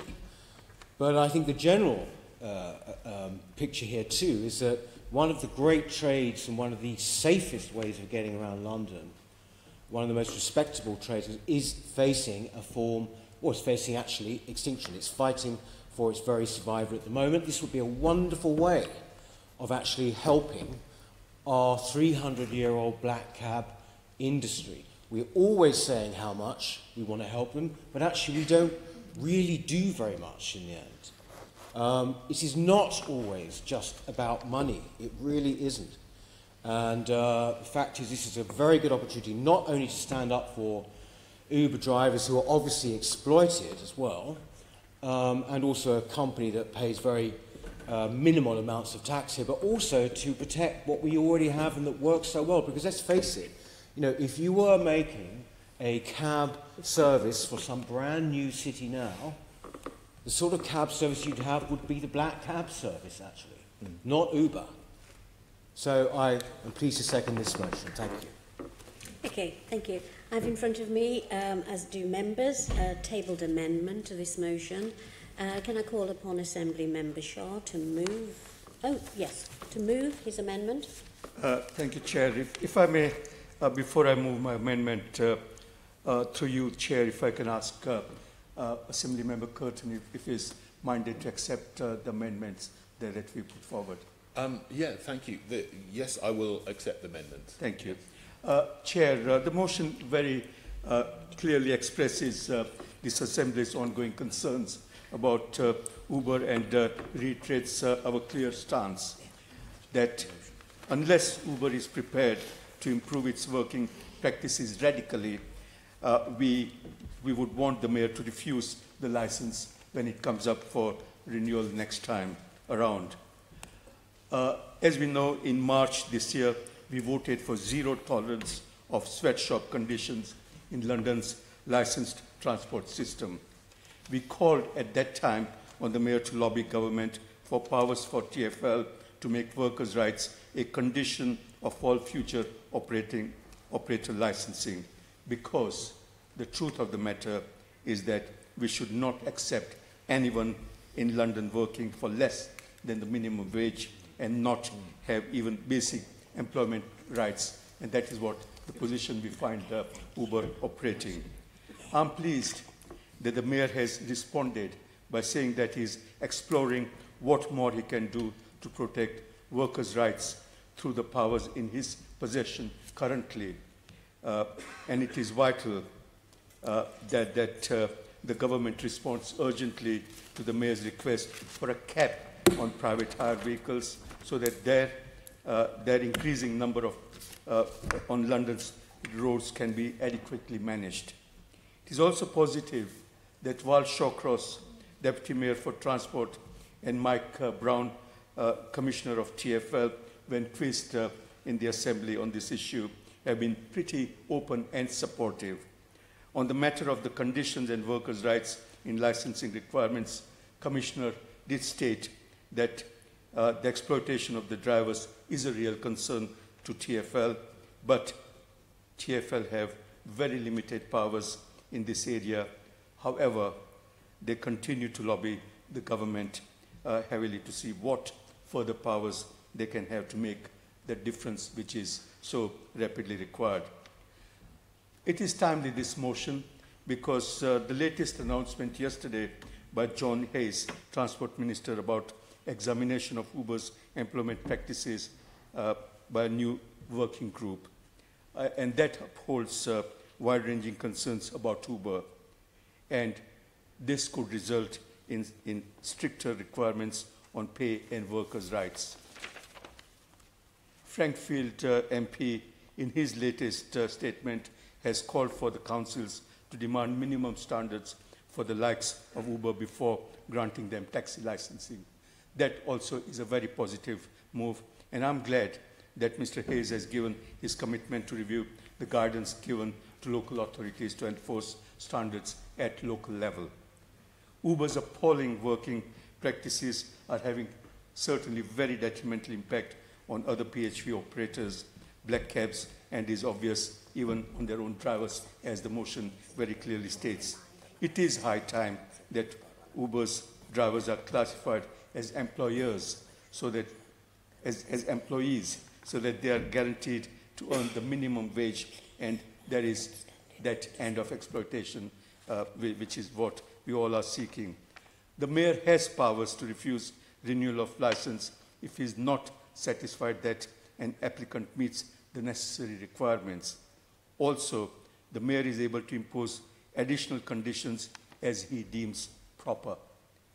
Therefore, we urge, the Assembly urges the Mayor to have a very, very serious look at the time of the renewal of Uber license and refuse it if Uber is not prepared to agree on improved conditions for all. Thank you. Thank you. Assembly Member Devell. Thank you very much, Chair. I'll speak briefly. I'm seconding the amendment and supporting the overall motion. And I just want to make it clear, in dealing with Uber, we're dealing with a company that is litigious, it works, its business way it operates is actually a favour to everyone. It's not just the black cab trade that's under threat, it's also other mini-cab trade firms, because it takes out competition. That's what it does, and that's what its ultimate aim is. And I can understand the frustration of people having to say, well, come on, Mayor, do something about this. We need to remember the Mayor is constrained in what he can say and in some ways what he can do. We do desperately need a cap on the minicab trade, not because I want to do anyone down, because it makes sense in terms of the work they're dealing and going around. Of course, we should respect the history of the black cab system. We don't say enough that it's part of the public transport system. There's all sorts of things that I think TfL could do in its relationship with the black cab systems. But I mean, playing off the black cab trade against each other is not a good start about a good, decent public transport system. But that's just one issue. So we've just got to get this in perspective of what Uber is about and why, in principle, we should be all supporting this issue, because it's not in the interest of customers. Because long term, it's not in the interest of customers, but it's not in the interest of the trade, whether it's black cab trade or in terms of the mini cab service that provides a service across London. We want to raise standards, and I think those standards have been maintained in the black cab trade. I think there's more work to do in the mini cab area, but we need to keep pushing forward. Uber is disturbing that work. It's detracting from that because we're concentrating on that. But we do need to bring them to book. And we've got to remember about this, as much as, if I can make an analogy about the Garden Bridge and Mates Favours, Uber had Mates Favours in their introduction to the market in this country. And that can't be tolerated. That can't be. Doors open because friends in high places open those doors and allow them in. And issues where we should have stood firm on, we should have stood firm in the initial stages of that introduction, we rolled over. When I say we rolled over, the previous mayor and TfL rolled over and allowed them in. And now they're in, they are creating havoc, and that's why we should support both the substantive motion at the end, both the amendment and the full motion. Thank you very much. Can I call upon Assembly Member... I had a list of 3 speakers. Yes, Assembly Member Pigeon. Thank you very much. I absolutely wish to support the amended motion. I've been a strong advocate of the black taxi industry for many years through the work on the Transport Committee, not just because there was an election last year, but also I'm a strong advocate of passenger choice. So I do want a thriving private hire industry alongside, but at the heart of all of this is about having a safe transport system for passengers, and passenger safety and of course drivers as well is really, really important. And we've talked this morning about the employment practices. If you look at the employment ruling last year, the employment judge stated the notion that Uber in London is a mosaic of 30,000 small businesses linked by a common platform is to our minds faintly ridiculous. And the tribunal judge ruled that those bringing the case should be paid the national living wage. When you actually talk to some drivers, and I have, and they've provided for me information, look at their earnings. If you say they on average should work, say, 48 hours a week, which is reasonable, but actually quite a long working week, an average of £18 an hour in fares, once you take off Uber's commission, the fuel, the vehicle rental and other costs, they're lucky to be earning £5 an hour. And we know that some of the work Frank Fields has done has shown it's been more like £2 to £3 an hour in some cases. This is unacceptable. This is unacceptable in London, and we need to try to find a way to put a stop to this. And if people therefore are driving, and that's just a 48-hour week, they're going to start driving more and more. And we know people are driving 70, 80 or even more hours a week, putting themselves at risk and putting passengers and other people on the roads. And that's why it's vital that, and I know a lot of reputable private hire operators have a system in place where they can stop a driver from operating because of how many hours they've been driving. That's the sort of condition of licence and things we need to be considering. There's other dangerous practice which I've raised with the Mayor several times, which is this issue that in order to pick up fares, you've got to be looking at your mobile phone whilst you are driving. And the Sunday Times journalist did a really good piece of work where he was undercover as an Uber driver, and it popped up on his screen and it's beep. The next customer flashed up, you have 10 seconds to comply. That is not a safe way that you can pull over in the road and take that booking. And if drivers are being able to forced to read and respond to messages on their phone, then they're putting passengers at risk, they're putting themselves at risk and others on the roads. And I think it's really important that we bring in a tight condition of licence, that the apps do not work, they're disabled when the vehicle is moving. And I think that's something that TfL must consider. So the Mayor's got to look at all of these issues in TfL when they consider licensing going forward. And as Assembly Member Duval has mentioned, we know Uber have a long record of, I'll call it legal action. I shouldn't use the word legal bullying, because I'm sure we'll all be getting a letter from them and their lawyers soon. But we've seen, you know, in the press, they're a strange organisation. They're dysfunctional in many ways. They're operating where they pay very, very little tax, as we've already heard, but also they're heavily in debt. They are a strange organisation, but they have, as we know, senior contacts in the past at 10 Downing Street, as has been alluded to. And it's really outrageous that 10 Downing Street have refused freedom of information request about their correspondence and contact with TfL. And I'm pleased that the Information Commissioner, at my request, is now carrying out a formal inquiry into that inconsistency between what the Cabinet Office have provided and TfL. You know, the Mayor does have the strength and the powers to do the right thing here. I think he really needs to look wider at the conditions of licence and tighten them up further in lots of ways I've mentioned, and others, the hiring reward insurance and many of the other issues that certainly the Transport Committee has pushed in the past.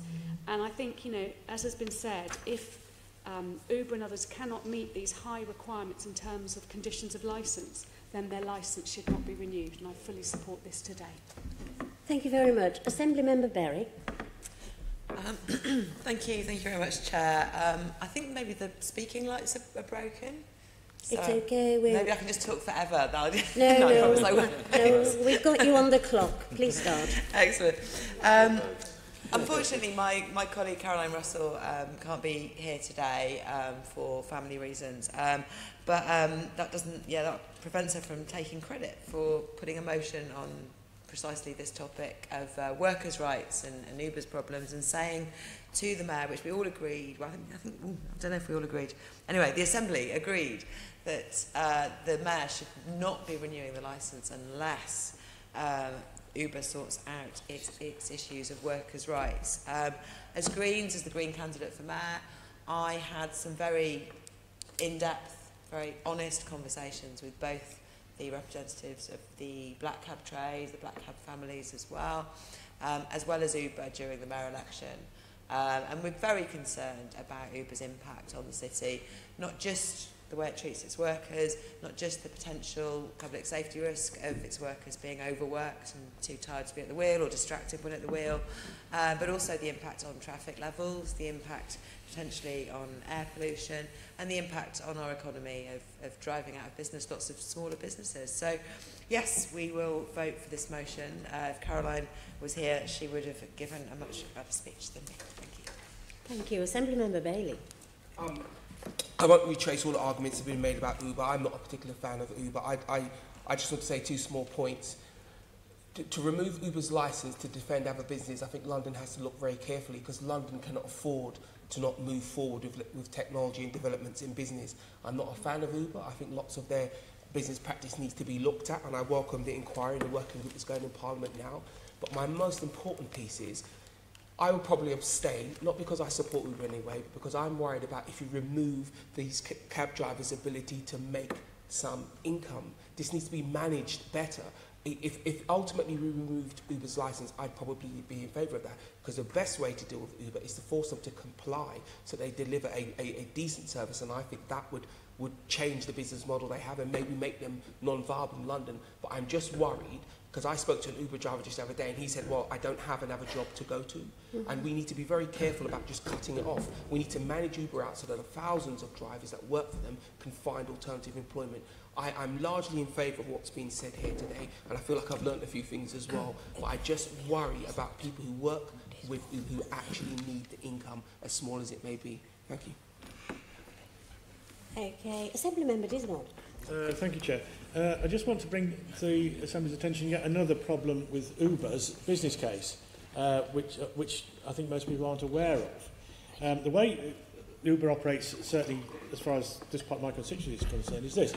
they tell drivers to hire a car from a particular business, and then they go and pick the car up and drive off. Now, this particular business has parked 60 cars in residential roads in a very small area, making it virtually impossible or very difficult for local people to park in or near their homes. They've also parked a dozen cars in the car park for West Hendon Park, which belongs to the council as well. I took this up with TfL. I said it's not a licensing issue, but one for the Borough Council. And I've taken that with Barnet Council, have been singularly useless so far in dealing with it, surprise, surprise. I wrote to the Chief Executive in April. Finally got a letter back from him in June, which said, oh, we've looked at it, nothing we do about it. Here are the photos. The photos happen to be of Mill Hill rather than Colindale, where the problem actually arises. And he failed to look at the particular legal points I made, which was firstly, the council does have power in the Road Traffic Act, where people are abusing the highway, in fact, has a duty in the Road Traffic Act to make sure the highway is available to the public, which would include parking, and the council failed to do that. And also, what is effectively the conduct of a business on the public highway, in that any legitimate business would have rented a proper car park, we're paying rent on it, and we're paying business rates on it. They're avoiding, through this mechanism, paying either rent or business rates, which not only is, in my view, conducting a business on the highway, is also creating unfair competition with legitimate minicab firms who do have proper arrangements for parking their cars. And frankly, I think if this should be a condition of licensing, that any minicab firm that wants to operate a fleet of vehicles, whether it's directly or indirectly, as in this case, should have an obligation to make proper parking arrangements to ensure there is no unfair business advantage and to make sure residents are not disadvantaged in seeing their streets full of Uber cars, which means that they can't get anywhere near their homes. Thank you. Assembly Member Shaw, your amendment has been accepted, so we'll move on. And the summation, do you want to summate? I'll summate just quickly. Thank you everyone for joining in the debate and all your points. I agree with almost everything that's been said. There is another issue as well, in that this isn't just affecting London, it's affecting towns and cities around the country. Reading, Watford, I've even heard Sheffield, Bristol, Truro. You have TfL licensed drivers with Uber as the operator working in those other towns and cities with no intention of working in London. The Mayor has called in called for in his taxi and private hire action plan for new legislation that's got to come from Westminster, actually, to make it so that you can only pick up a job as a private hire driver and vehicle if you're starting or ending in the area which you're licensed in. That would mean that if you're a TfL licensed Uber driver, you couldn't take a job from Sheffield to Leeds. You could do a job from London to Sheffield, you could do a job from Sheffield to London, but you couldn't do a job from another place outside London to somewhere else. And it's not just clogging up Mill Hill and Colindale, as Assembly Member Dismal said, there's clogging up parking streets and parking bays all over the country. So we do need to deal with this, not just for London, but for the whole of the country, and to make sure that our existing cab trade and existing small minicab trades can survive and thrive without this, I think, personally, unwelcome competition. Thank you. Can I see then the votes in favour of the amended motion? Unanimous support. Thank you very much. Now, item 6, date and time of next meeting. The next meeting of the London Assembly is scheduled to be Mayor's Question Time meeting, which will take place at 10 a.m. on Thursday, 13th July 2017. Last but not least is to wish everyone a great Pride 27 meeting on Saturday. Safe and enjoyable partying going on. And just to share with you that I think the theme of this year is wonderful. It says, love happens here. Yeah. So, on that lovely note, thank you all, and Pride on Saturday.